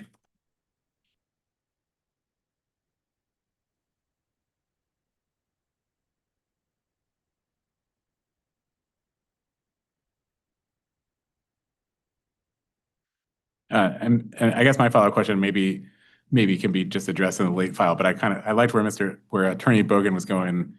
I tend to think like hypothetically in simple numbers similarly. So I mean, the way I see it is, let's say hypothetically that the company's request was for $100 rate increase. At the end of year 2, the company would have had to request $200 recover $200 in the aggregate, because it's $100 each year. So hypothetically, a company could do something like recover $75 in year 1 and $125 in year 2. But then getting to Mr. Skarzinski's question, there's the issue of the missing $25 the time value of the $25 missing in year 1, whether the company would have to incorporate carrying costs and at what rate. Like, is that the prime rate? Is that the weighted average cost of capital? So I'm just kind of throwing out there, maybe for context for late file 1, I'd be interested in those sort of the mechanics of how that would work and what the company's view of what the implications, the full picture of the financial implications would be. Does that make sense? Okay, thank you. So just to pile on, putting the two questions together, it's whether you would need to spend the money to meet your obligations, in which case, what are the financial implications, or would there be a need to postpone projects, and what are the implications of that? Does that help? So there's sort of there's parallel questions there. Sure. How about so what I have so far is, please provide a hypothetical analysis of amortizing the company's full requested rate increase over a 2-year period, and please provide an analysis of any impact to the company's ability to provide safe and reliable service, as well as a foreseeable impact to the capital plan. Does that make sense? Thank you.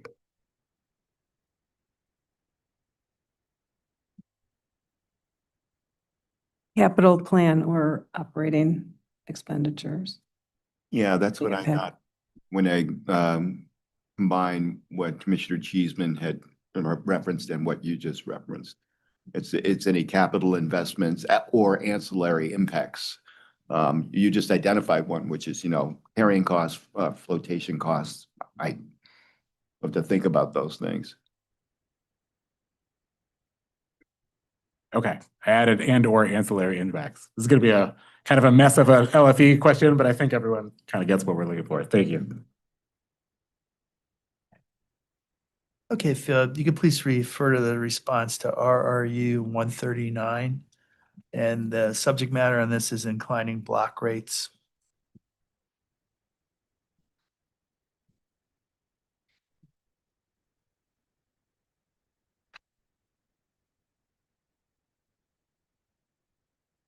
Okay.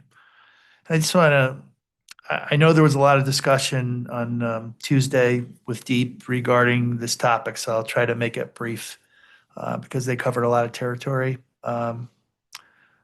I want to make sure that I understand your testimony with Mr. Annis regarding the inclining block rates as he addressed certain areas about, and he touched upon cost and implementation of block rates.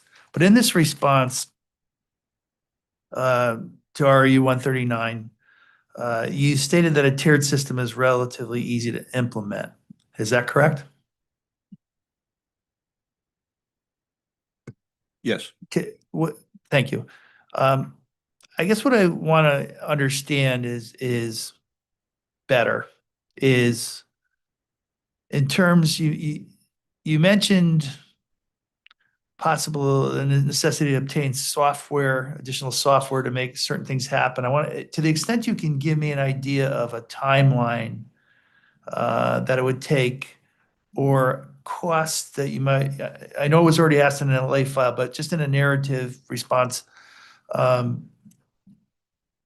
considerations to make that happen. Any sense of if it were to be ordered, how long it would take to do, and whatever billing system, in terms of billing systems, whatever would need to be updated or upgraded, whatever the word is. Anything you could shed to further expand on the answer, the response to 139 at this time would be helpful, even if it's general in nature. So I don't believe I said that there would be issues with an inclining block rate.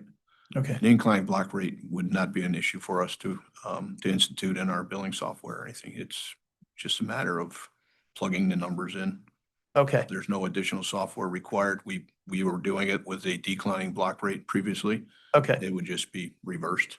So it would be a fairly quick turnaround if it were to be ordered from the Correct. It agency. would be just a simple implementation into our billing software. Okay, I appreciate that. And sorry, I misspoke. It might have been on another response that we're going to cover on topics with the software.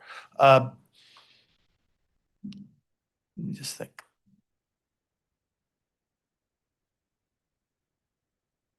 Would the focus need to be on dialing in, and this relates to Deep's questions as well.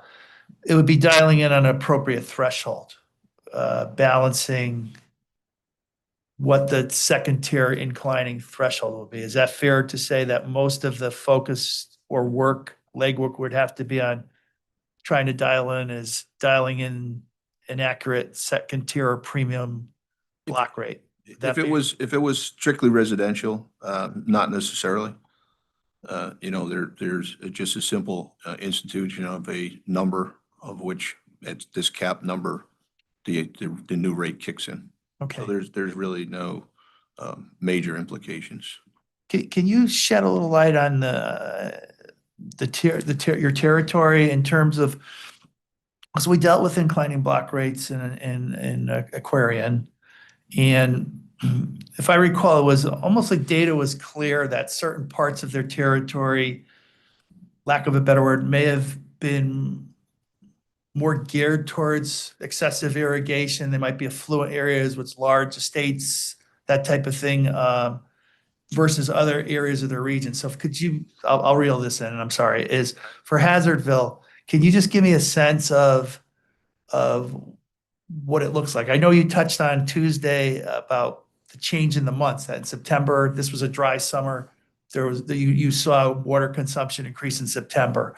But just in general, like trying to understand the potential effectiveness beyond conservation, just balancing all things.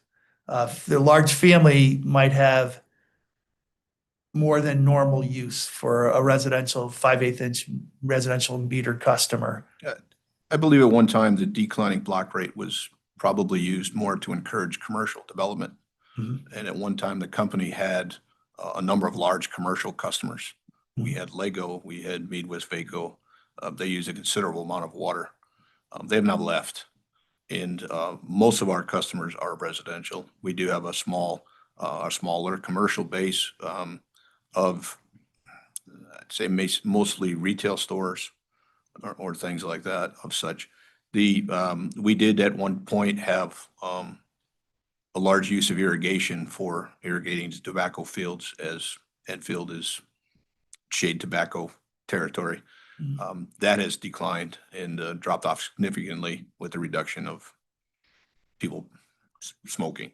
So there is no longer that large use by those farmers for irrigating to tobacco and such. Occasionally they still do, but not as often as they did 20 years ago. I appreciate that. So shifting to the residential, just focusing in on that under the subject matter. I believe in one of the responses you said a lot of the customers are on a fixed income. Just do you have a sense of, can you shed any light in terms of, I know you're looking at the data too, but for residential customers, like excessive use there, I mean, I'm trying to see how the magnitude, I guess, is what I'm thinking about of an inclining residential block rate and the effectiveness of it, if it were to be ordered. Whatever you can shed on residential, I know it's tough, but it would be helpful. A majority of the homes in our territory were built probably in the late 60s, early 70s. Service connections were 3/4 inch. Plumbing inside the homes were 1/2 inch. Okay. Not a lot of those residential customers have lawn irrigation systems. Newer homes bringing in within the last, say, 10 years, 1-inch service connections, irrigation systems through, for their lawns. Those are the customers that would be primarily impacted on an inclining block rate. Are they upset currently when they get their water rate and they get their bill for the summer use? Sure. Will they be more upset if this is an inclining block rate? They certainly will be. Sure. But those are the customers that would be impacted most. Okay, thank you. I appreciate that. I can move past inclining block rates. We're almost Yeah, done. I have one more. Oh, go ahead. I'm sorry. Recognizing that you haven't had an inclining block rate, I'm just interested in like the price signal, and just sort of anecdotally, have you seen over your time, like as general rate pressures have increased, have you been able to observe the effect of a price signal that's encouraging conservation or discouraging excess use? In other words, hypothetically, like a single user, if they were in place over a period of 10 years and as maybe like WICA increases or something, like as the rate pressure increases, are you able to observe a corresponding decrease in usage? Yes, it definitely, any rate increase is reflective of the use. Okay, thank you. If I may, thank you. So I have a couple questions along these lines. Have you observed changes in usage over time across the customer classes? Yes. Okay. And you attribute those partly to the higher cost of water and or Well, efficiency? I would hate to throw anyone under the bus, but some of those increase or reduction in use are driven by the sewer increased costs. Mhm. Yeah. So Yeah, I hear you. And do you have any capacity constraints that make it difficult to serve your peak demand, seasonal peak demand? no, Could you implement a rate design change as is being contemplated without a cost of service study that would include, that could also inform you about the elasticities of your customer or your price elasticities of your customers? Do you think you could do it without a study? I'm not sure. I Yeah. understand the Okay. question. Yeah, because again, with rate design, you sort of have a standard that has to be revenue neutral once the revenue requirements are established. So to set those rates and specify the tier that that we were talking about, that would have to be informed somehow. So we use the term excess usage, but somehow we have to have a way to define that. So do you think it would require some further analysis? Potentially, yes. Okay, thank you.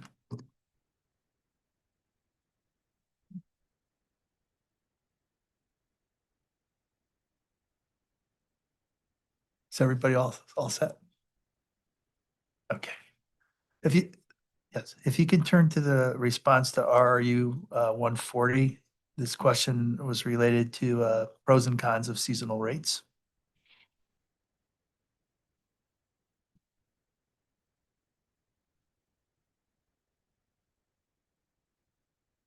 All set, thank you.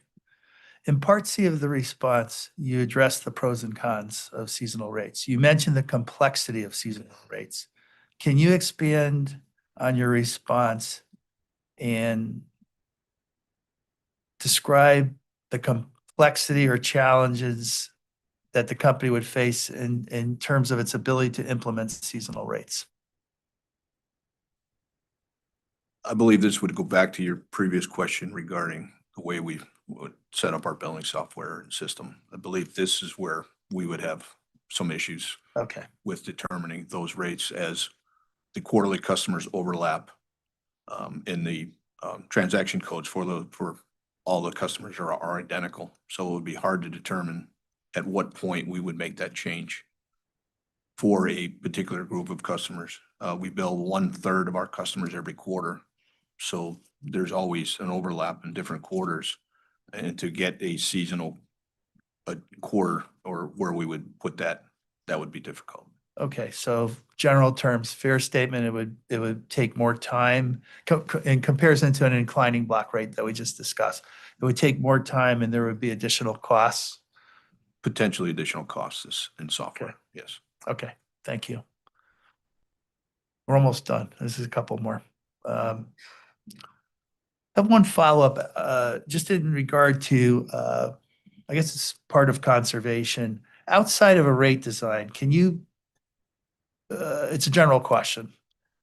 Can you explain proactive initiatives by the company to encourage water conservation and if to either all customers or in my mind, I'm targeting sort of residential. We had a bit of a discussion about that. What has the company done apart from this rate case to encourage customers to conserve water? And do you have any plans in the future to do more? In our annual CCR report, which is sent out to the customers and the customers can review, there is a number of conservation tips that we give them. In addition, on our website, there's conservation tips for water use. We see a lot more of the new irrigation systems going in where they have rain detectors, so they're not going on when it's raining. I mean, nobody likes to drive down a road and see the water going on the lawn when it's pouring rain out. So that in itself, and if those were more of a mandate, that would certainly drive down consumption for conservation, if those were mandated. Unfortunately, that's not under our control. We do mention that would be the best thing for someone to do if they were putting an irrigation system in. We also have noticed that some of our customers that would have had an irrigation system going in the past couple of years are no longer using them. So.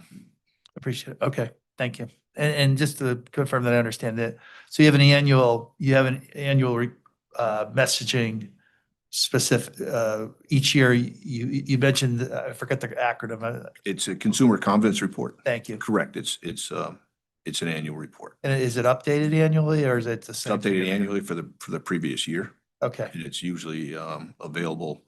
It has to be available by statute by, I believe, June 1st. okay. Great, thank you.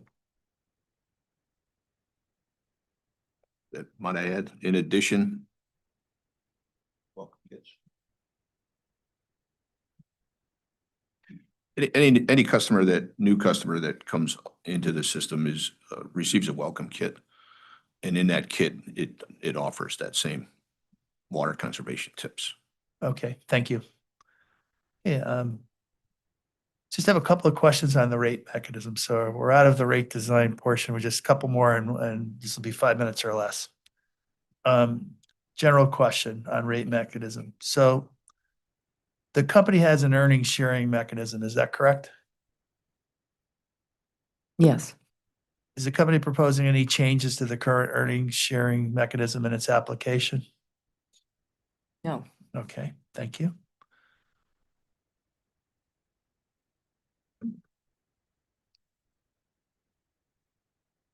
This is my last question. The company, we talked about the revenue adjustment mechanism or before. In recent utility rate cases, the authority has determined that the revenues obtained from late payment charges are additional revenues that extend beyond the company's allowed revenue requirement, and has directed utilities to include the revenues collected from late payment charges in its annual RAM filing as a surplus for RAM purposes that will serve to offset potential revenue shortfalls. Is the company familiar with any of the recent decisions regarding that? No.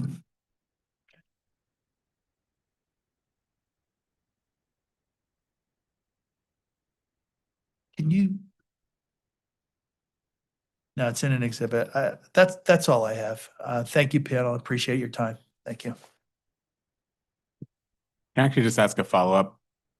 And it's fine if this is maybe something that you prefer to address in a brief, but I'm curious your thoughts on that idea of recognizing late payment charges as revenue that's incremental to the authorized revenue requirement and using that incremental revenue, including it in the RAM. Just curious. I defer to you, Mr. Bogan, whether you'd rather prefer to address that in a brief. I would. It's similar to what we were discussing before about additional costs if you implement a two-year rate plan, because you have to think about, are there additional carrying costs or additional costs associated with late payments that somehow offset those revenues such that if you just included them on a gross basis, it would not leave the company whole. So I think that's one we need to think about. Sure. Yeah, if you could include that in the brief, that'd be great. Attorney Bowman, was that the final question? Okay. 11:52. We keep finding ourselves at these like not quite exact moments where it feels so close to being good for a break. Attorney McCorney, I see that OCC's estimate is 30 minutes. Does that still seem like a realistic estimate?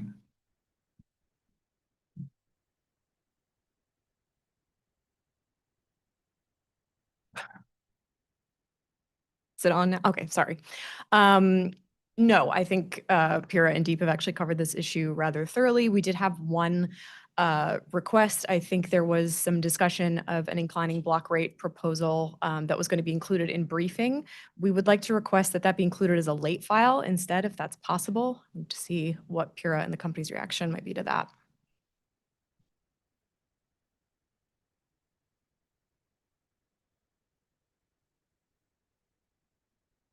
Sure. I was just looking, I was a little confused because I was confusing myself with Deep's late file request, which was, it was for data that would be pertinent, I think, to the notion of an inclining block rate. But maybe I again defer to the company, but would it be possible to kind of modify or add to that late file exhibit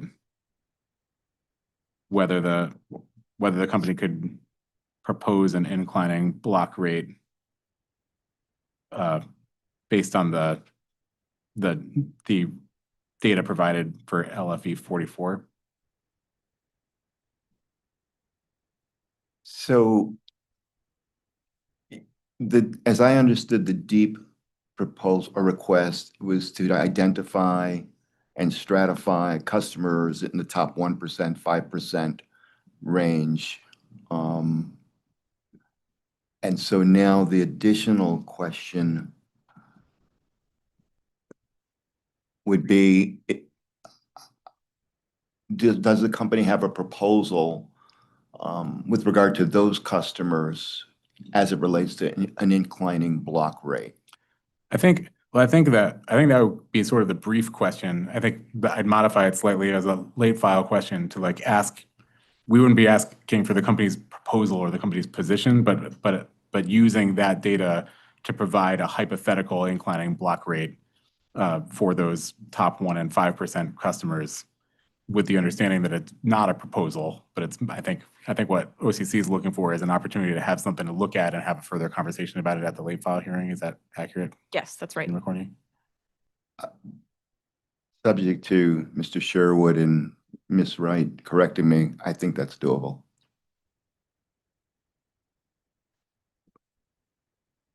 Does that work for the panel? Yes. Okay, so I'll just add to late file 44. I'll just say, please use the resulting data. And again, that's late file 44 is provide a spreadsheet showing residential usage for top 1% and 5% of highest users, both monthly and quarterly for calendar years 22, 23, and 24. I'll just add to that, please provide a hypothetical model inclining block rate for those customers.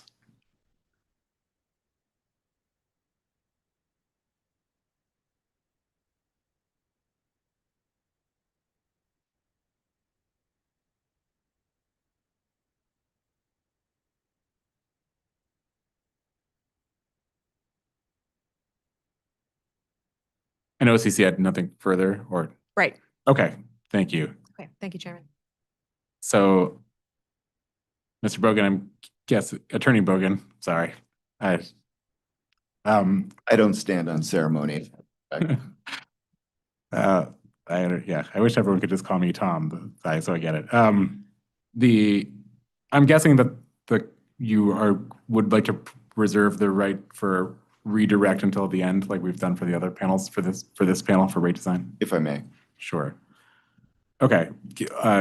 Given that the next panel is customer service and that OCC is reserved 3 hours and it's 11:56 a.m., I think it's probably a good time for a break and for us to come back at 1 to start that panel. So we can recess until 1 o'clock.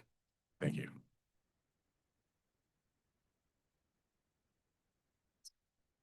Yeah.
All right, welcome back, everybody. We can go back on the record. Are there any administrative matters before we start?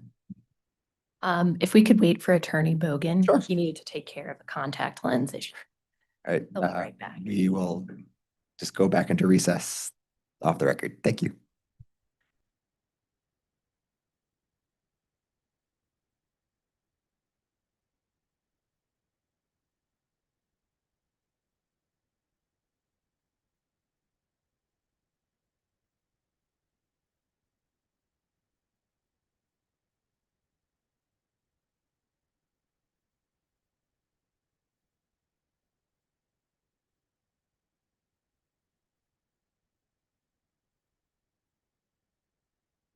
The whites of your eyes, whiter than ever.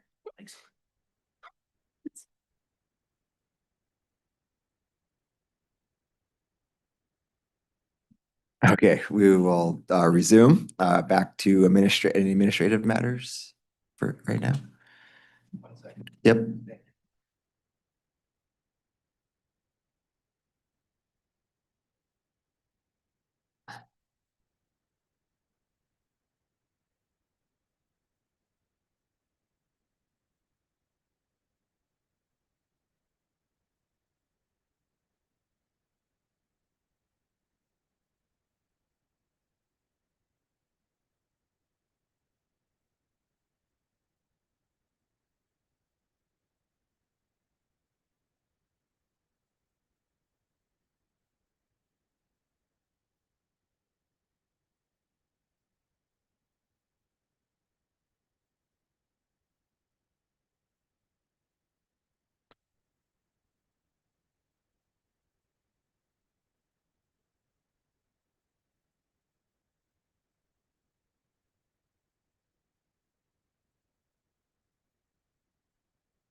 Thank you, Vice Chairman Alconti. It's a scheduling issue. We realize that the late files are due on December 11th, and Ms. Wright is going to be away until the 10th. So we're going to do our best to get them in, because obviously if we move the late file date back, we probably need to move the hearing back, and now we're getting into the Christmas holiday.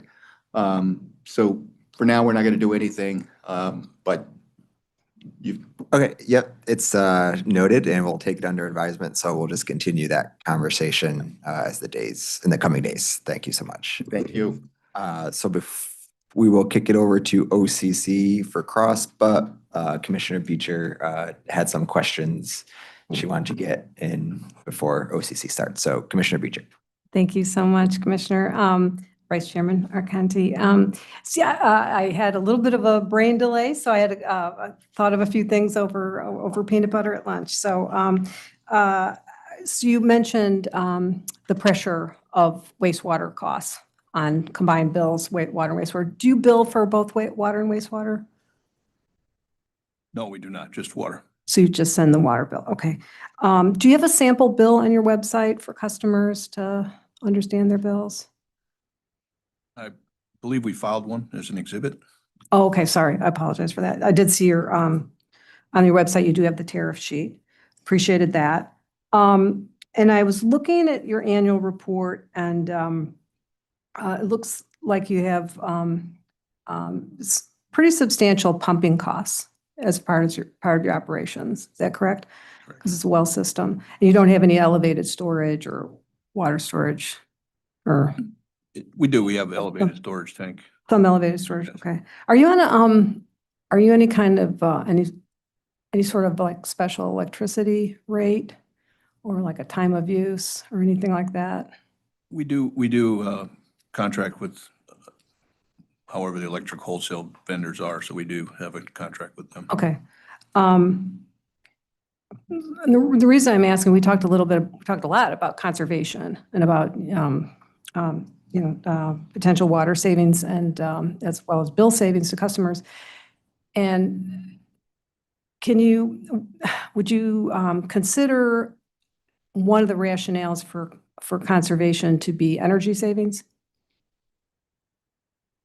Yeah, I could agree there'd be some savings with pumping costs. Okay. So that's something you might consider as far as thinking about how the price signals for water as well as rate design issues there might be an energy saving rationale in there. Sometimes that's the case. We might have a lot of water. You mentioned you have pretty sufficient capacity to meet that. But what we're all, obviously very aware too of the energy being a driver of costs and one of the reasons that we want to be good stewards of water as well. So I appreciate that. So yeah, as you think about that rate design constellation of questions we asked, I guess I thought I'd plant that seed. So I appreciate that. Thank you. Okay, thank you so much. OCC? Hello, my name is Laura Goffrin. I am an engineer for the OCC. I have a couple of questions for you today. The first one is about the response to RRU 52. It's the sanitary survey report from 2023. Let me know if you have it up.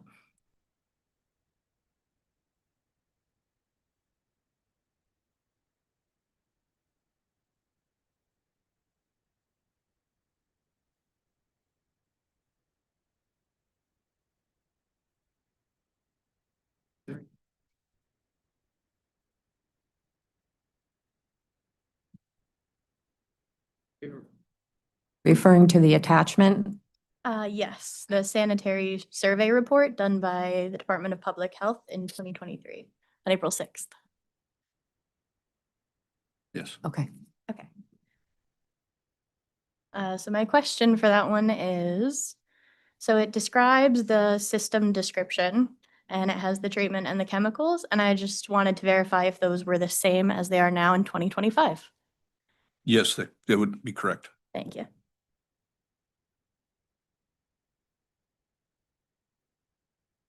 I believe as per our discussion during our meeting that we recently just had the 2025 sanitary survey done by the Department of Public Health. We had not received the results.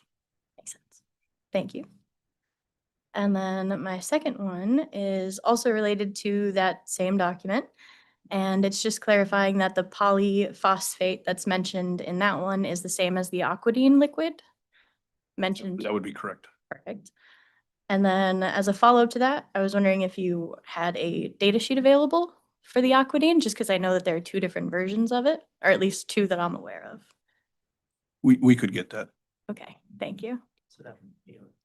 Would you like to do that as a late file? I could do it as a supplement to this RRU 52 if you'd like. Perfect. Okay. Thank you.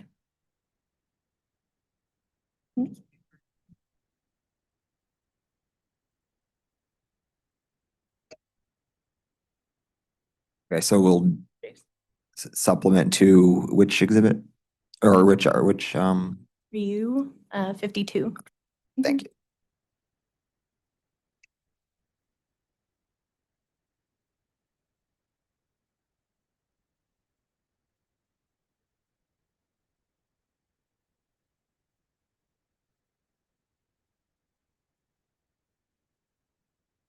And then the next one is a little bit more general, but still part of the system description.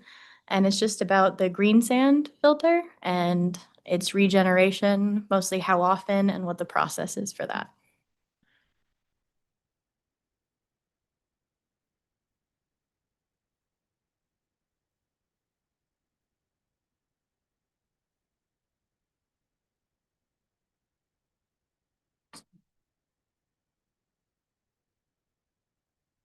On a weekly basis, the company either backwashes or air washes the green sand filter.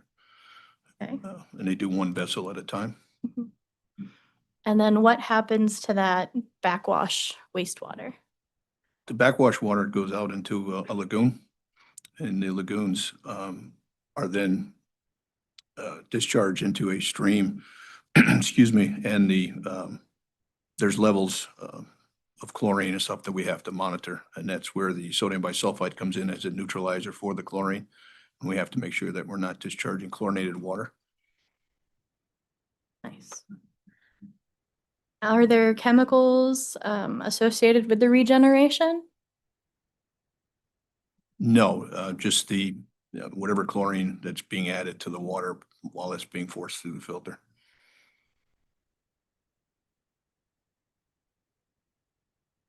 Well, with the exception of the sodium bisulfite when it leaves the filter out to the lagoon. Okay, and then my next few questions will deal with a different document. So this one will be RRU 44 response. So let me know once you get that one up.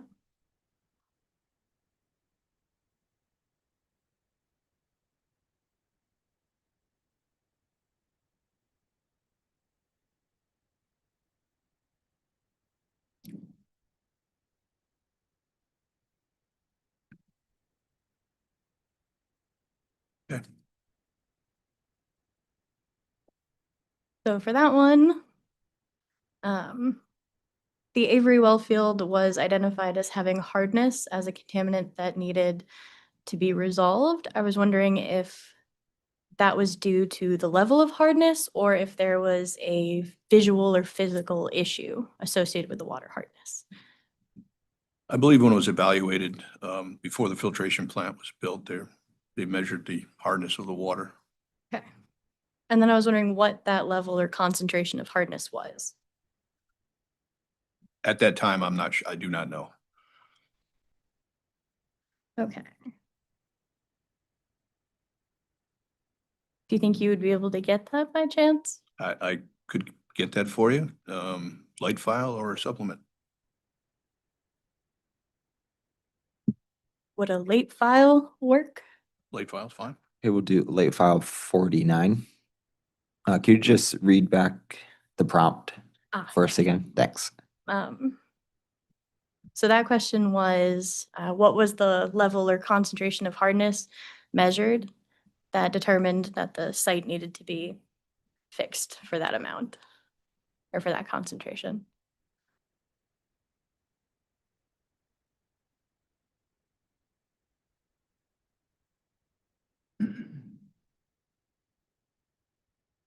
What locations? That is at the Avery well field. The So Avery- in RRU 44, there was a notice for water contamination of hardness. And so I was wondering what that level was that warranted it to be listed. Great. Thank you so much.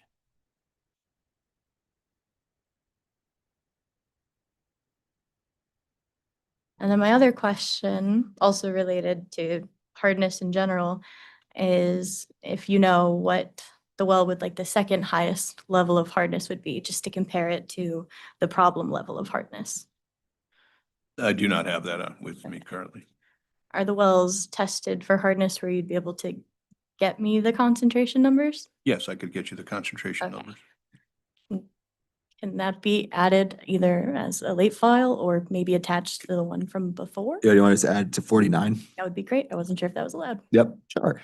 Yeah. Do whatever we want, for the most part. Could you just read back the prompt again? Okay. So I would like the level of hardness that was measured that warranted the corrective measures for Avery Wellfield, but then also the second highest on average hardness for the wells. So which well has the second highest concentration for hardness? Okay, thank you.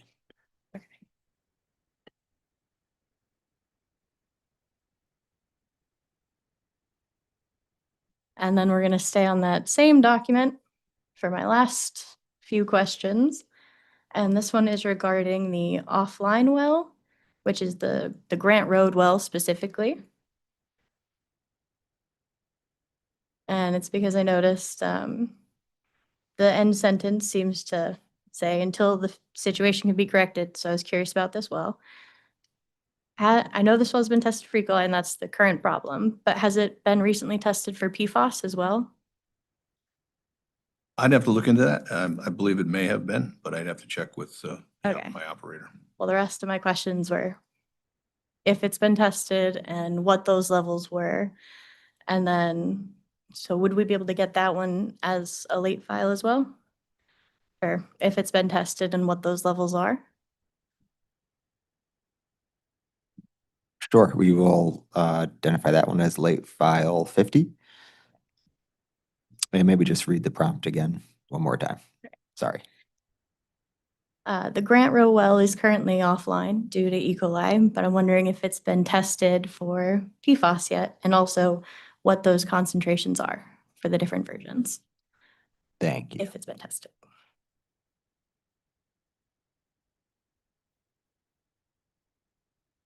And then my last question, you may not have thought about it yet with the PFAS, but I was wondering if the PFAS were above the maximum contaminant limits, if you would still considering reopening that well and treating for both, or if it would be more likely to be decommissioned if it has both E. coli and PFAS. I believe that the PFAS was above levels, then that would be factored into the treatment process for both the E. coli of that well and the PFAS would be factored into the, to get that well back online for treatment process. Perfect. Thank you so much. That's the end of my questions.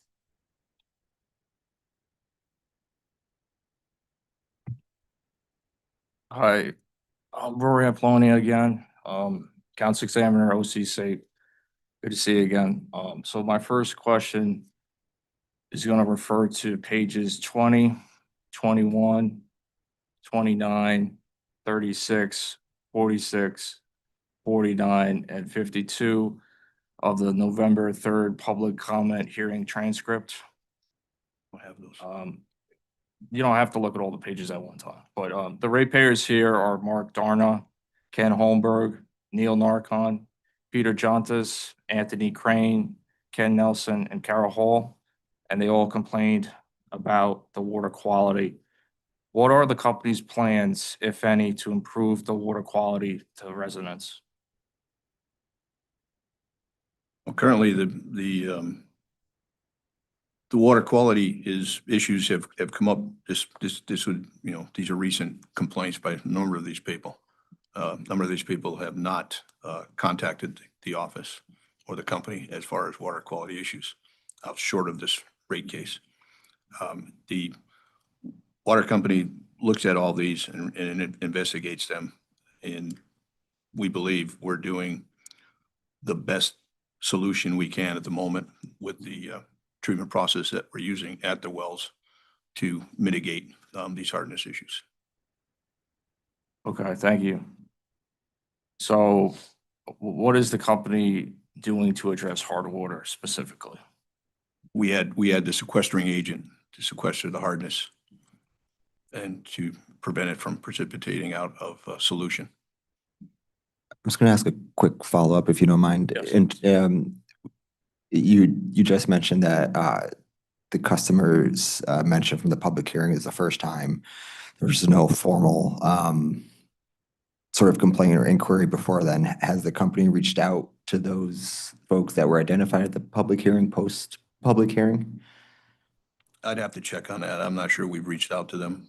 Again, I would check with my treatment operator to see. Okay. We don't have a running list of the people that complained, so we would need to be provided with some. So did the company keep a list or approach any of the customers after the hearing while in the gymnasium? Again, I'd have to check, but something to check, I'm not sure. Okay. I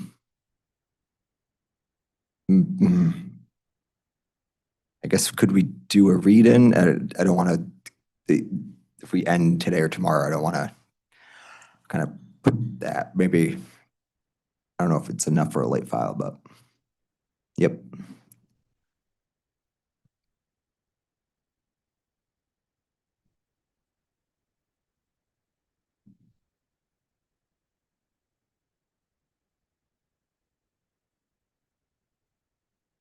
Can we do a late file exhibit? The individual to whom Mr. Sherwood reached out is a medical procedure today. Sure. Yep. So he's just not available. Yep, absolutely. So we'll make that late file exhibit 51.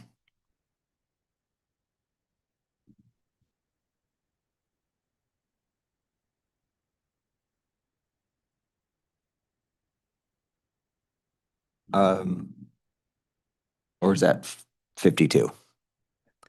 51? Okay.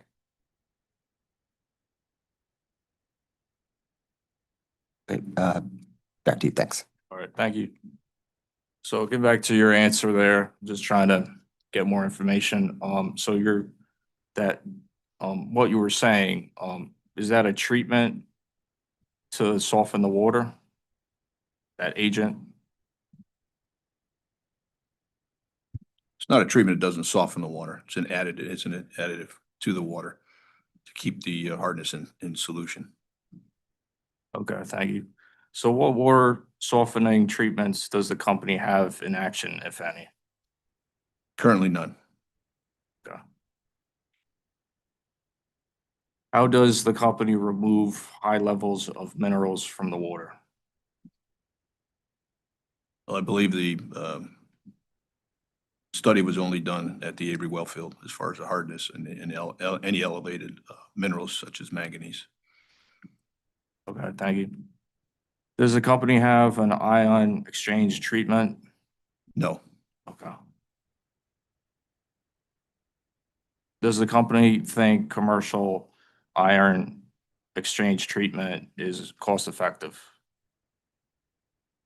it would have to be investigated or studied. Okay, thank you. Does the company have a template assisted crystallization tack treatment? Pardon? Does the company have a template assisted crystallization tack treatment? No, Okay. Are you aware of that type of treatment? no, Okay. Does the company have a reverse osmosis RO treatment? no, Okay. Are you aware of that type of treatment? Okay. Does the company think commercial reverse osmosis treatment is cost effective? again, it would have to be studied. Okay, thank you.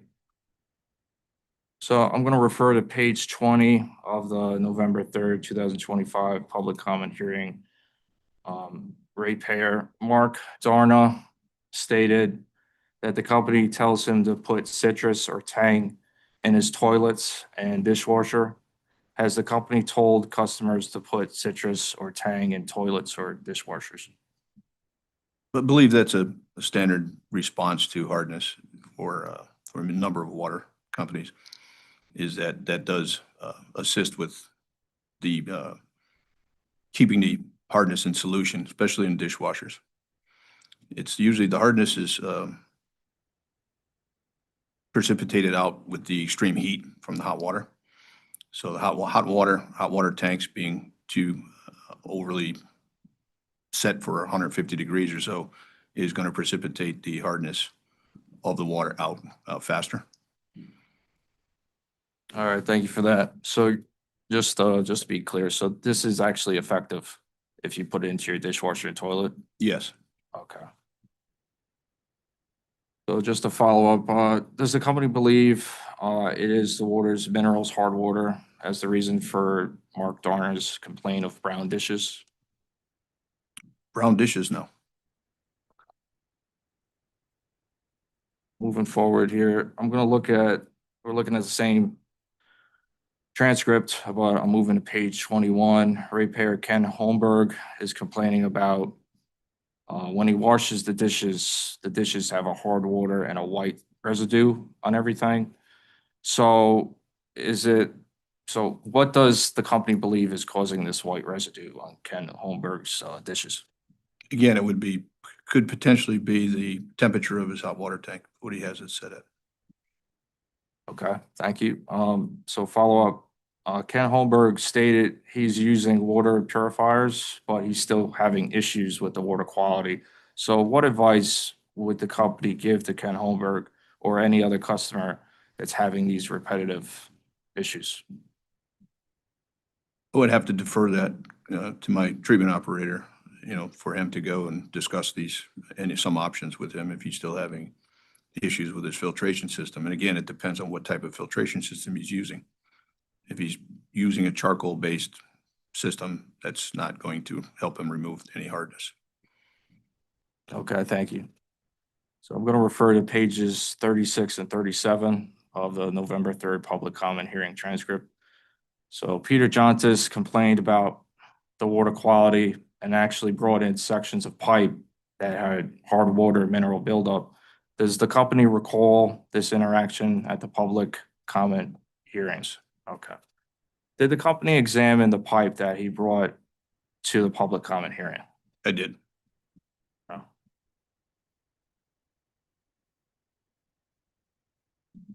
Just to follow up on that, is that the substance inside that pipe, is that because of hard water minerals?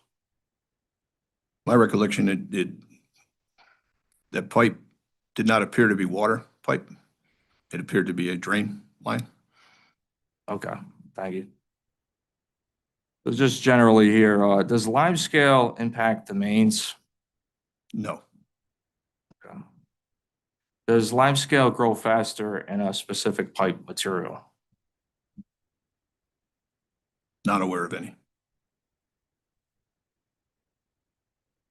What is the company's plan, if any, to address limescale formation in the public's pipes? Again, that goes back to treatment process.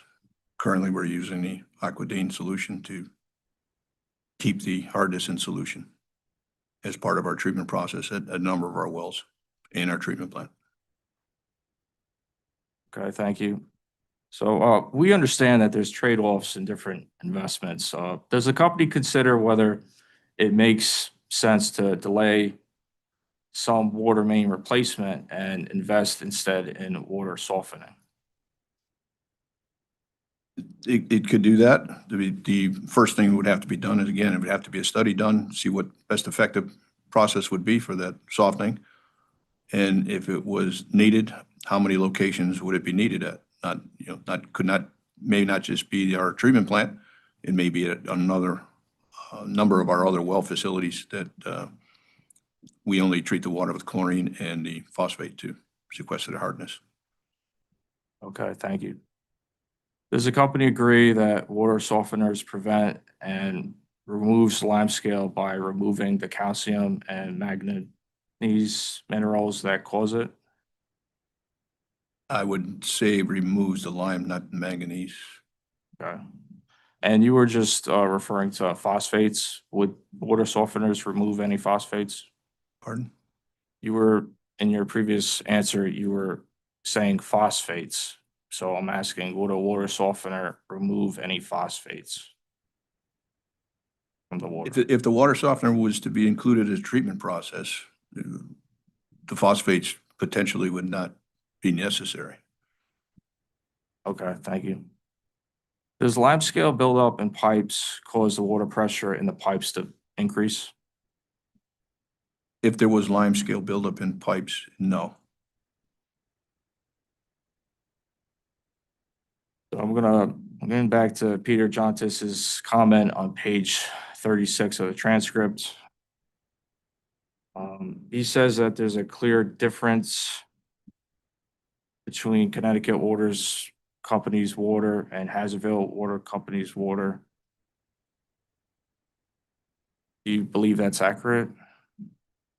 I would not be aware of that comparison. Okay, thank you. So we just talked about water quality. We're going to move on to a different topic. And again, you don't have to look at all these pages at one time, you can't. But I'm going to refer to pages 11, 13, 18, 19, 28, 35, 36, 42, and 52 of the November 3rd public comment hearing transcript.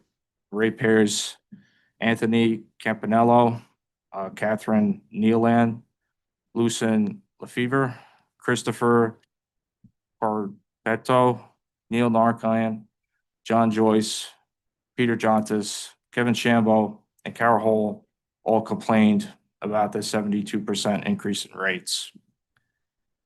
Does the company agree that a 72% increase in rates within a 1-year period can cause rate shock? Yes. Thank you. I'm gonna refer to ratepayer Ed Mera stated on page 23 of the November 3rd public comment hearing transcript that the company's typical practice is to wait 14 years and ask for an enormous rate increase. And he was wondering why the company doesn't come in every 5 years. So what's the logic for not typically filing a rate case every 5 years? Again, I think that was discussed in earlier testimony that the RAM and WICA programs authorized or approved by the authority were able to keep the company from seeking a rate case after its 2010 decision. The RAM and WICA filing came into effect around 2014, 2015, which had been about the time we would have been in for a rate case. I believe that the premise of having those two programs, RAM and WICA, were to marginalize the smaller water companies from having to come in for rate cases every 3 or 4 years due to the cost of the rate case. Okay, thank you. So I'm going to refer to page 25, same transcript. Ratepayer Ken Tolman believes the change of the previous CFO and controller is the reason for the rate case. You are trying to resolve a financial problem. Did the company file this rate case because of the previous CFO and controller? No. Did the decisions of the previous CFO and controller of this company have in any way the reason to file this rate case? No. Did the previous CFO and controller cause financial problems at Hazardville Water? No. Okay. Did the previous CFO and controller miss any financial deadlines in the creation of GAAP financial statements like a balance sheet or income statement? No. Okay, that's good. Referring to pages 47 and 48 of the same public comment hearing transcript, ratepayer Anthony Crane believes this rate case is just a way to set up Hazardville Water Company for a future sale. Is this accurate? No. Does the company have any plans to currently sell Hazardville? No. Okay, just a follow-up. I heard earlier in these proceedings that the owners of Hazardville sold their gas asset in the state of Illinois. When did that occur? Do you know? Sold their gas asset? I would not be aware of that. Referring to page 15 of the November 6, 2025 public comment hearing transcript, ratepayer Marianne Julian said she called your office and your office staff told her only some customers will be impacted by this rate case. Are you aware of whether this information is being relayed to customers? I'm not aware of that statement being made to any customers. Okay. My customer service staff have a outline that they are able to direct to the customer as to what this rate case was for and what it was about.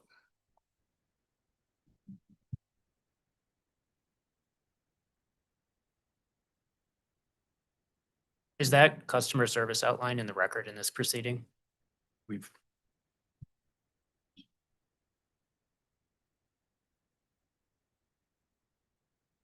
No, it was not.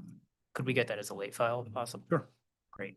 So that would be late file 52, the 52. customer service Outline that. outline Yeah, it's about the rate case that's. about the being rate, given the this customer service outline about the rate case.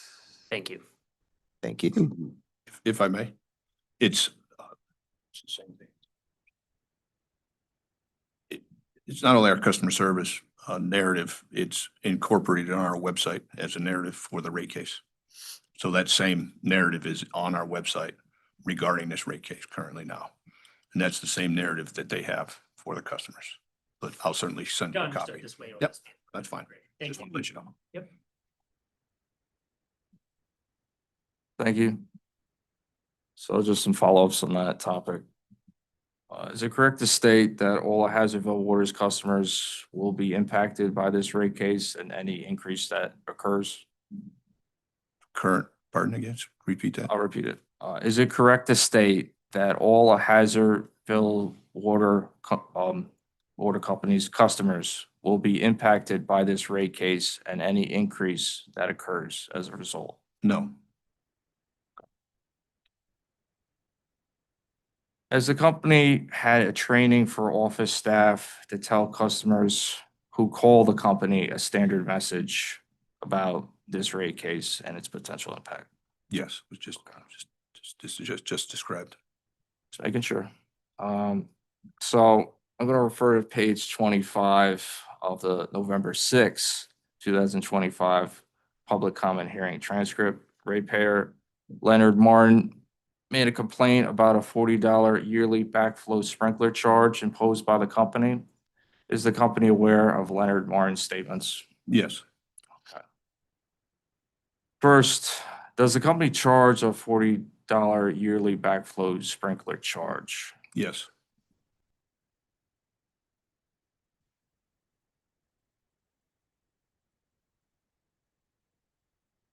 Hold up.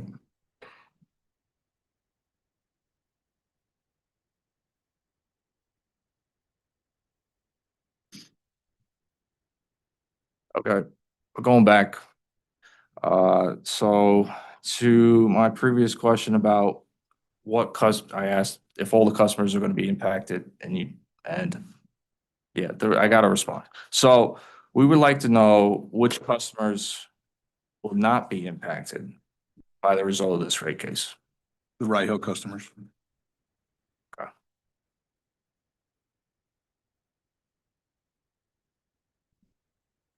So, okay.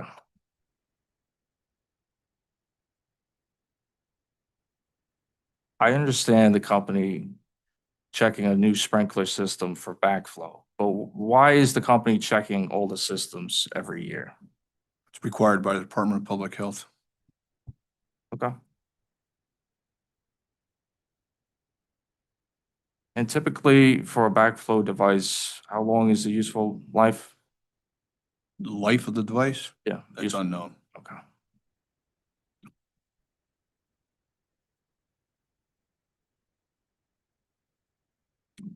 So ratepayer Leonard Martin asked, what happened to the yearly $40 charge for checking the sprinkler backflow preventer? Essentially, what happens to this $40 that you collect from the ratepayers? You answer that in a general thing.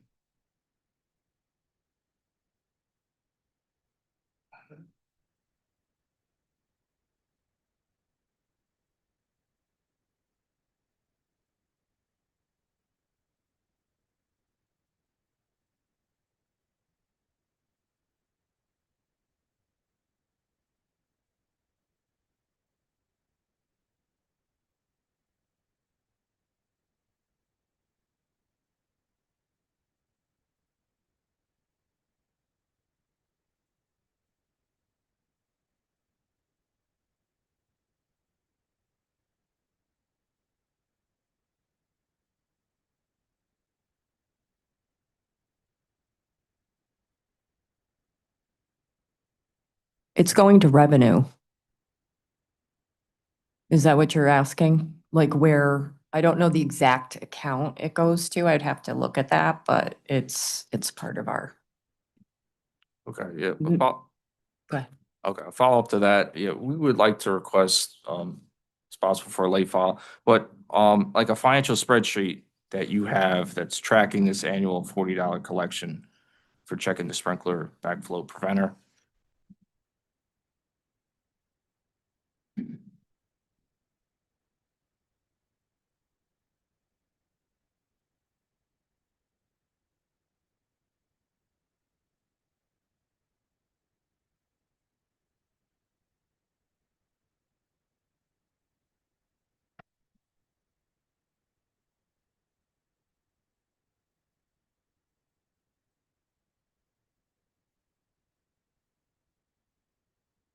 Okay. All right, and just, we want to know for each year of the last 5 years, how much you're collecting relating to this that goes to revenue.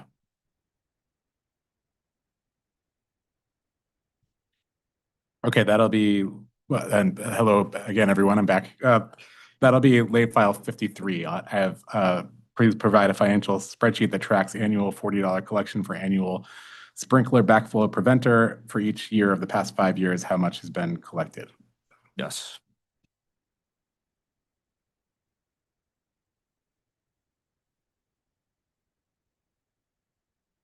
If I may add, so I don't see a $40 charge on your tariff sheet. That's Is that correct? That's correct. And do you bill this as a one-time charge, or do you spread it across 12 months of billing, or? It's billed during the occurrence. Okay, okay, but everyone has to pay it. Correct. There, besides this gentleman's residential location, there's a number of commercial locations that have multiple backflow that have to be tested. Okay, and that's, Tests are required by the Department of Public Health on an annual basis. It's not required to be tested by the company. okay, The customer is allowed to have anyone who they choose to test the backflow device. okay, Lawn irrigation companies will do it also as part of their service for turning on their lawn sprinkler systems in the spring. okay, The feedback that we get typically, and it's been answered in an interrogatory, is that our $40 charge is lower than what most plumbers or backflow test people want to charge or will charge. So they prefer to have us come out and do it at that $40 charge. thank you. Sorry if I missed this while I was gone, just a follow-up. That's not on bill, right? That's a separate bill that is sent out to Correct. It's a customers? separate bill that gets sent out. Okay, thank you. Okay, thank you. So, our next question, yes.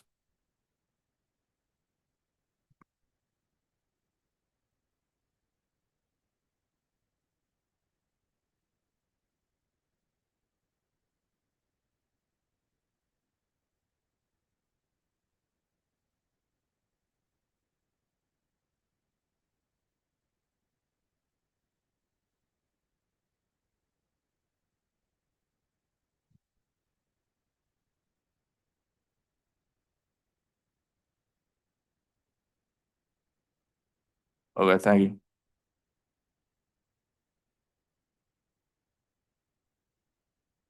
Okay, gonna move on. Within the last 5 years, how many new customers has the company established water service with?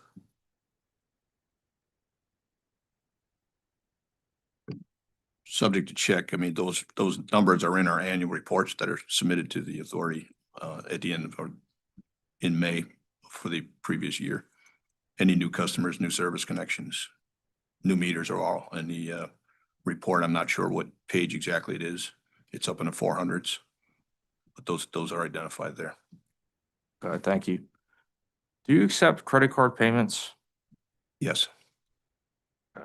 Are you charging a fee to customers who pay with a credit card? No. Okay. Is the company incurring fees from credit card companies like Visa or MasterCard for allowing customers to pay with a credit card? Yes. Okay.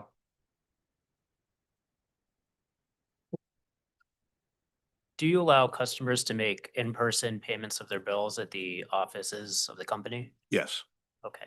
And is that a relatively recent practice, or has that always been standard practice? It's always been practice. They're allowed to come in and pay their bill at any time.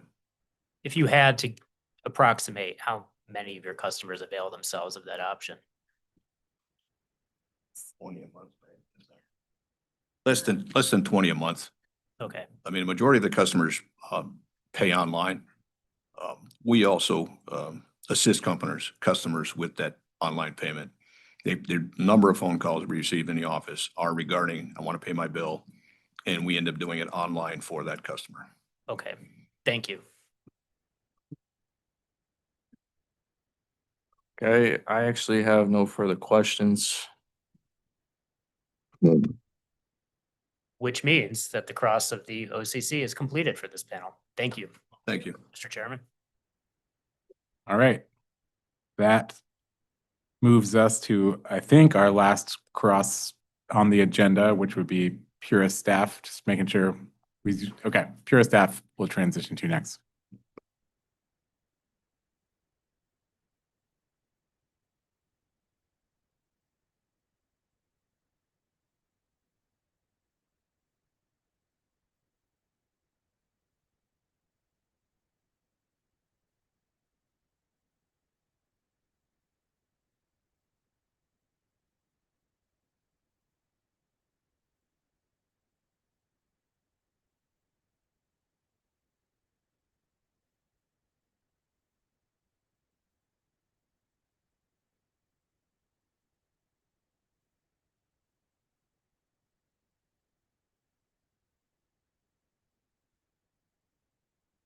Hey, good afternoon. I'm Danielle Shalou. I'm a research analyst in the Clean and Affordable Energy Unit.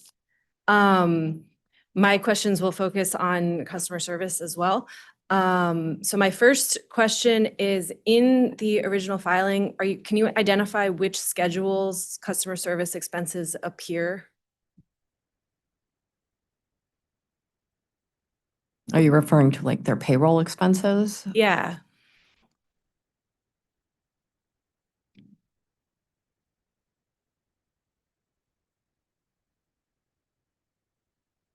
Ms. Shalou, can I ask you to consider rephrasing to ask a predicate question, if I think where you're going, whether in fact they book the payroll expenses for customer service employees separate from other employees?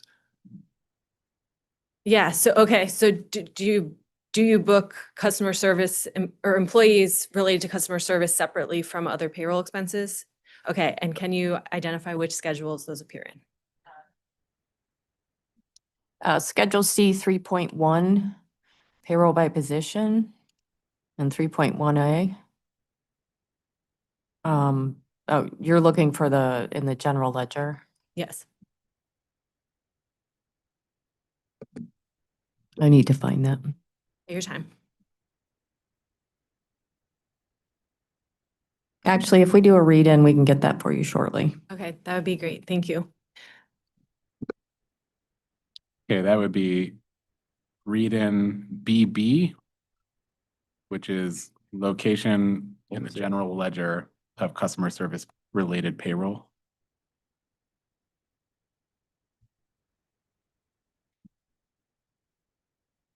Oh,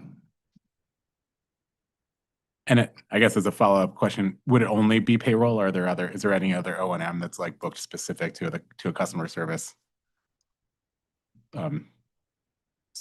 Specific account.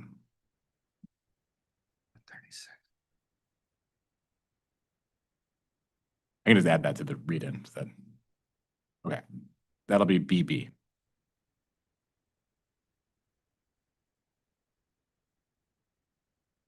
What was the second part of the read-in?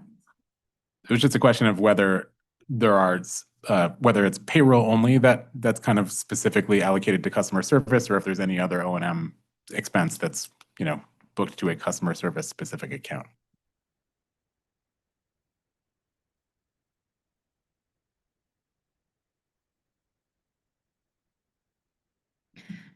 Thank you. Can you talk me through where water testing is occurring, whether it's at the plant, where in the system, at the final faucet, and then the testing frequency? Can you clarify your idea of testing? In terms of, hardness and chlorine and like looking at what does the quality look like at various stages throughout the system? Well, there's monthly testing that goes on that are taken through various points in the system. They're usually, we have a number of sample hydrants that we take these samples at.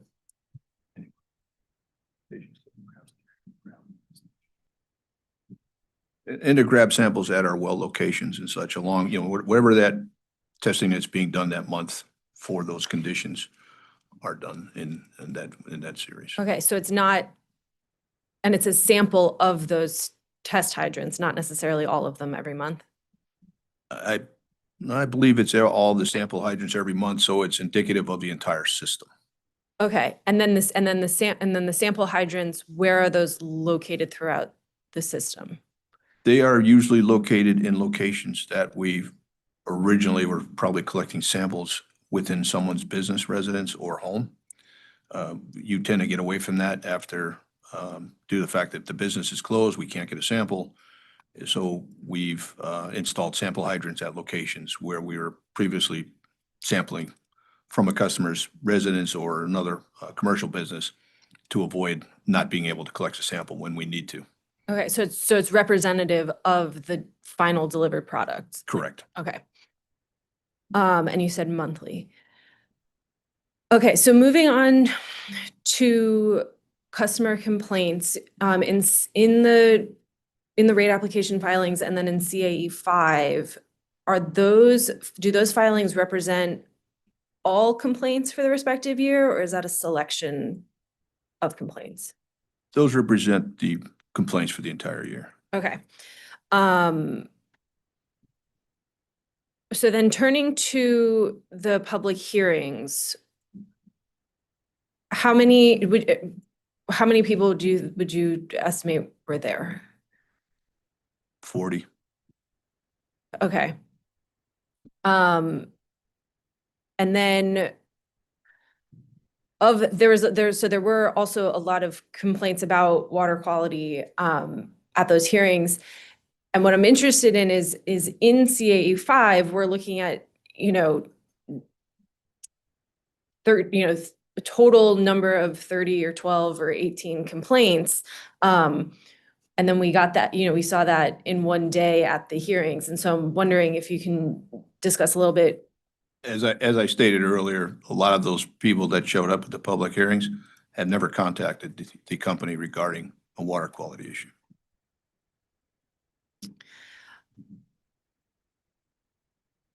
What was the company's reaction to hearing these additional customer complaints that you weren't previously aware of? We're not aware of that, if there were that many issues in the system that these people did not come forward. Okay. And then, so from the documented complaints, are there repeat problems? Are there customers that call back, after some period of time and say, I have the same problem? Or There are incidences where a well that we have, which we do not chlorinate, is taken offline for repair or such. And those customers will then be served by water that's typical of the system and unrelated to where they live. That small well will keep the water in a particular small area. And when that happens, those customers will call generally now, and they'll ask if the well is offline. They're the ones that are aware of the issues in the past or have called in the past.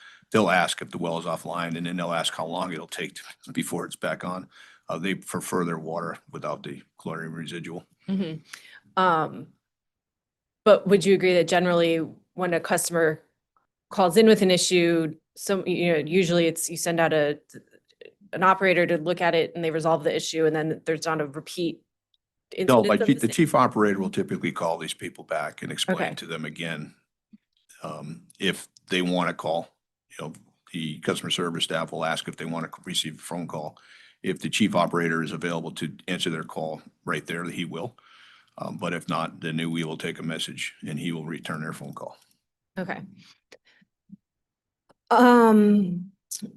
Can you talk through the process for documenting customer complaints? I believe we posted that as a response. Okay. So I don't have that in front. Let me see if I can find that. That'd be CAE 6. Mm.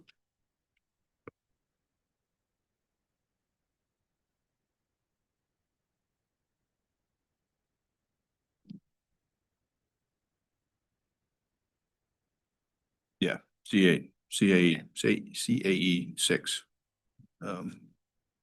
Okay, and then has the company, what process is in place to evaluate and make any changes to the process Process of customer complaints, logging like, the complaint like or the complaint itself. of handling the complaint, like in terms of documenting it or, Well, handling a complaint, once again, once if a complaint is taken, if requested, the chief operator will make a phone call, and then now we will also include a unassigned work order that the customer called regarding that, noted in the customer's account they called regarding that, and or that the chief operator had spoken to them. If not, the customer will then ask, or will ask customer for if they would like a return call. And usually return call is made, and then the chief operator will then request a work order be made for him to do a site visit if he needs to, if the customer requests to see him. okay. And then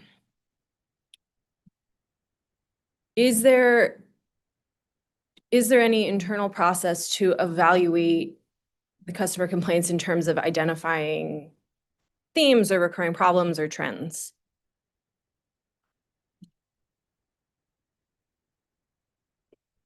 My answer would be officially no. The chief operator has been with the company for 30 years, so he so he's kind of aware of what's going on in the system and where the complaints, if there's a number of them, and if they're repetitive, what the cause may be. And again, sometimes the dirty water quality complaints are due to, and I'm going to do this again, a main related issue. We don't like to say those words because it tend to have a tendency to happen. And that's usually, then we'll go back out and flush the mains and try to clear up those issues for the customers. If it's a taste and odor complaint, again, he will contact them, and if they want a visit from him for further discussion, he will do that. If they're okay to discuss on the phone, he'll do that also. He'll do that with them. Sometimes, and I believe even some of our staff, when we're doing meter changeouts, one of the things that the staff is directed to do is look for water filters in basements. Sometimes we get quality complaints where a homeowner is unaware that there's a filtration system in their home. And you would not want to see what that filter looks like because it's probably has been changed in a number of years because they were unaware. So our technicians are directed to identify that, and then the chief operator is made aware if there's a filter. We document if there's a filtration, whole house filter, whatever it might be within that home. Which is on the customer side. Which on a customer side, correct. Okay. Those are all of my questions.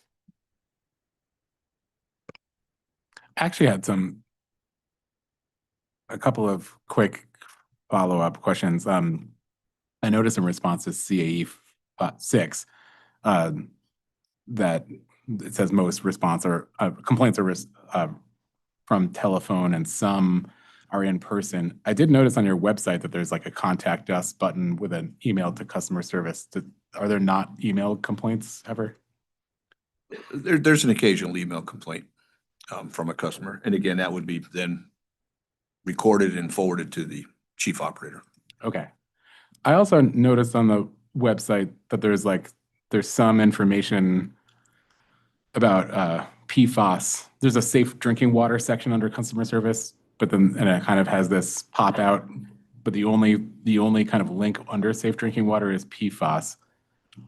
I couldn't find any, for instance, I didn't notice any information on the website, at least in the customer service section, about like hard water.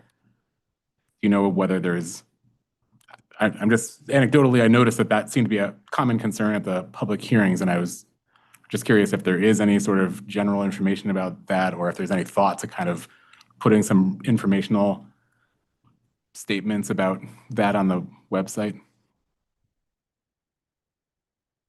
I'm just checking. I thought there was. Sure, and you would know better than I, so feel free to correct me.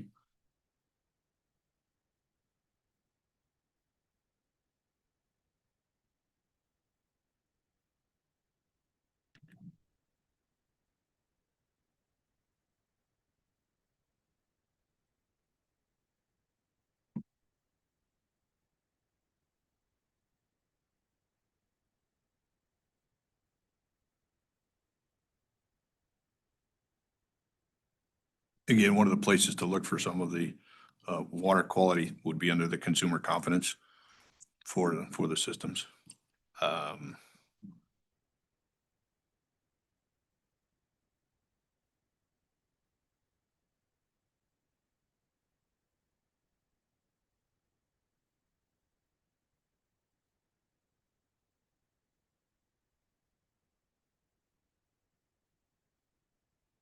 Yeah, I mean, it's okay. I was just curious, like with the layout, I guess what stood out to me is in the customer service section, there is that kind of safe drinking water section. And again, there's only a section on PFAS. I recognize that hard water is not a safe drinking water issue, but I was just curious if maybe there could be some thought into kind of, thinking of the kind of the primary concerns of customers and sort of aggregating those things sort of in that section. Or even like what you mentioned before, that if a common thing is that people might not know there's a filter, like if that was, if there's any thought kind of put into that information being like directly accessible in customer service portion of the Agreed, website. there could be some. We could certainly add some.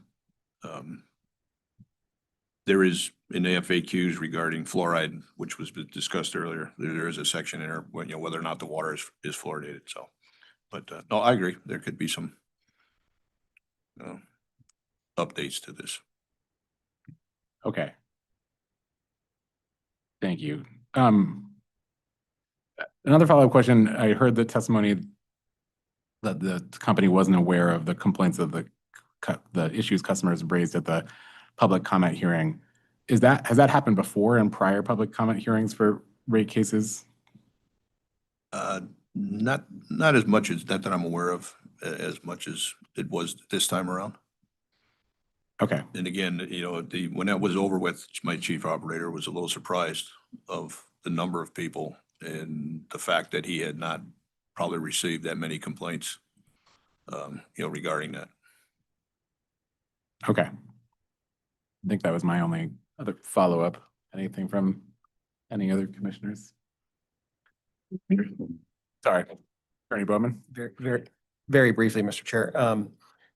There was previously testimony that the notification sent to customers about this proceeding and the public comment hearings themselves was a separate mailer from the academy, from the company. You may recall some comments in the initial in-person hearing about the timing of that notice. I was just wondering what, if any, consideration the company gave to how far in advance and when that was provided. The company looked at that notification for the public notice. And in that notification from the authority, there was a highlighted date of October 28th. The company looked at that and said, well, there's our date. We've got to have it into the authority for review. Unfortunately, that was not the date. That was the date that it needed to be out to the customers. And in the paragraphs below that, it said to be into the authority by a certain date, which on that date that it was supposed to be in for your review, that's when we noticed that we needed to get it, which we then submitted for review. It was expedited, I believe, for review. And then it took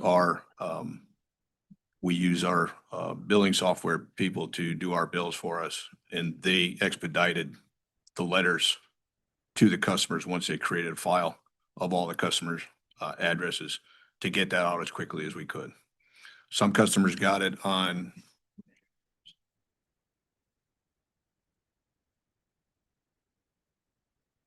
some customers received notification on Thursday before the hearing, and then others said that they received it on Friday, and so on and so forth. I did notice that one of the customer comments recently stated the fact that, he received it on a Friday, wasn't made available to be ready for Monday.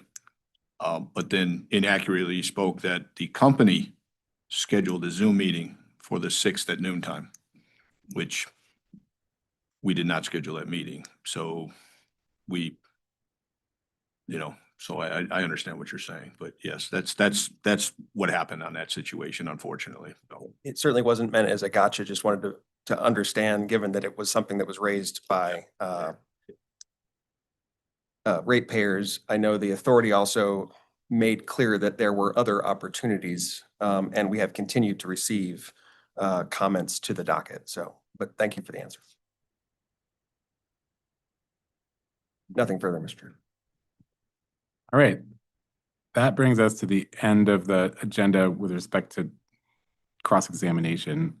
I might have, Attorney Bogan, I might have missed while I was out. I have 3 open read-ins right now, Z, AA, and BB.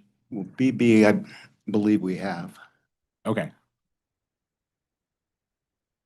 You want me to do that now? sure. Okay. Read in BB, it was the customer service location. In the RRU 111, page 2 of 2 exhibit, we submitted a trial balance. And if you go down to row 359, it starts with operations customer accounts, and we've got 903001 is customer records and collection expense, and that's just, vendor miscellaneous. And then the 903077 is the payroll expense. Thank you. That satisfies BB. So we do have 2 outstanding read-ins. We also want to offer again the opportunity for redirect. So Attorney, would you like a recess to talk about that? 10 minutes, 5 minutes? 10 is good. Okay, Thank let's come back at 2:20. That's 12 minutes. We'll recess until 2:20. Thank you. Well, looking on my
All right, Attorney Bogan, no redirect, I take it? Just kidding. You are correct. No redirect. Wow. Right. However, we do have a couple of administrative matters. Okay. Was it Z? Is it Z that we're turning into late file? Read in. That's one, an AA. Oh, My notes.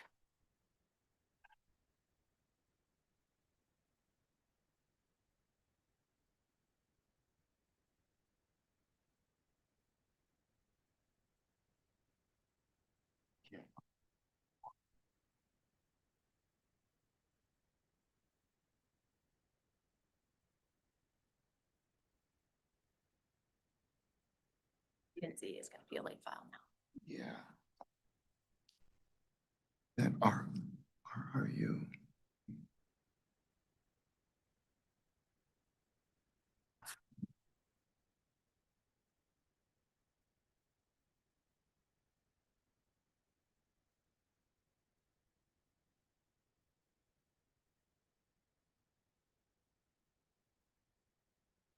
Okay, we're gonna operate on the fly. So read in Z, which was requested today, we'd like to turn that into a late file. Sure. That would be late file 54.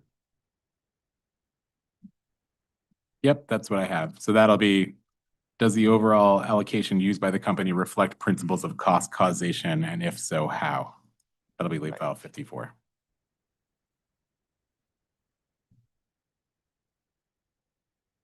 Oh.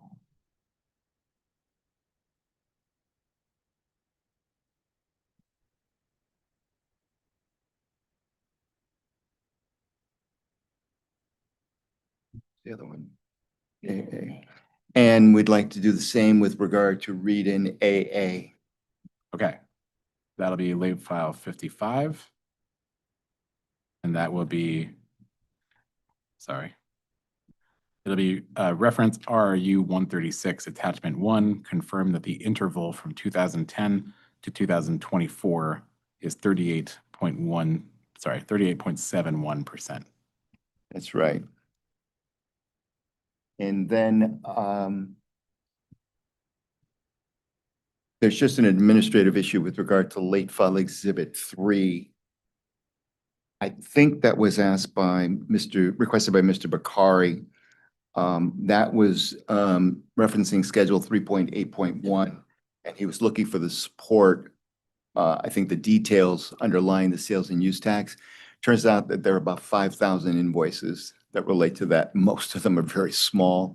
So I've alerted Mr. Bowman. Mr. Bakari is not here today. So we're going to see if we can come up with a better way to give them what they're looking for. Why don't I add, Mr. Chair, oh, sure, Attorney Bowman. we were able to confirm a summary explanation of those is fine. We could do that. Okay. That sounds good to me. I was going to suggest, Attorney Bowman, we could also ask for a representative sample, 5 invoices randomly selected, just to give staff a sense of sort of like the kinds of invoices they are. Would that work? Absolutely. Okay. You got that? All right, so I've changed late file 3, and I am highlighting, I'm not sure, Ms. Lupoli, whether this has already been posted. But I've changed it to say, I'll get it to you, Ms. Lupoli, but I'm changing it to say reference C381, provide a breakdown in support of sales and use tax as indicated on row 48. Provide a representative sample of invoices and a narrative summary of, I'll just say of the types of invoices that are accounted for. Does that make sense?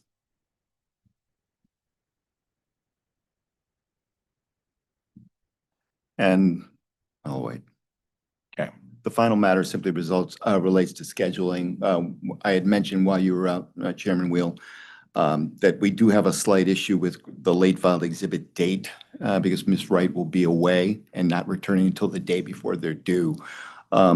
what we would propose, and we can certainly make a formal motion if you like, is that we move the due date from the 11th to the 15th, which was moving from that Thursday to the following Monday. Cancel the first late file date of the 16th, but retain the 18th as the late file hearing date. With any luck, we finish on that day, and if not, we simply need to look for one additional hearing date. I did speak with Ms. Lupoli, but she said obviously that was up to your discretion as well as the schedules that each of you have. Thanks. I would also, I think it's also up to the parties ultimately who may be prejudiced potentially by having less time to prepare for the late file hearing date. So I can ask, I see Attorney Nigro and Attorney Minikowski in the room. What I'll ask is, would you like there to be a formal motion to consider whether you have a position on the question, or are you able to kind of speak to that proposal today? The 15th. Right now, they're due the 11th, and the hearing is the 16th. This would actually gives you the same amount of time. Yeah, you'd move it to the 15th, and the hearing date, 16th hearing date would be canceled, and you'd have the hearing date on the 18th. So you have 7 days. The current schedule gives you 5.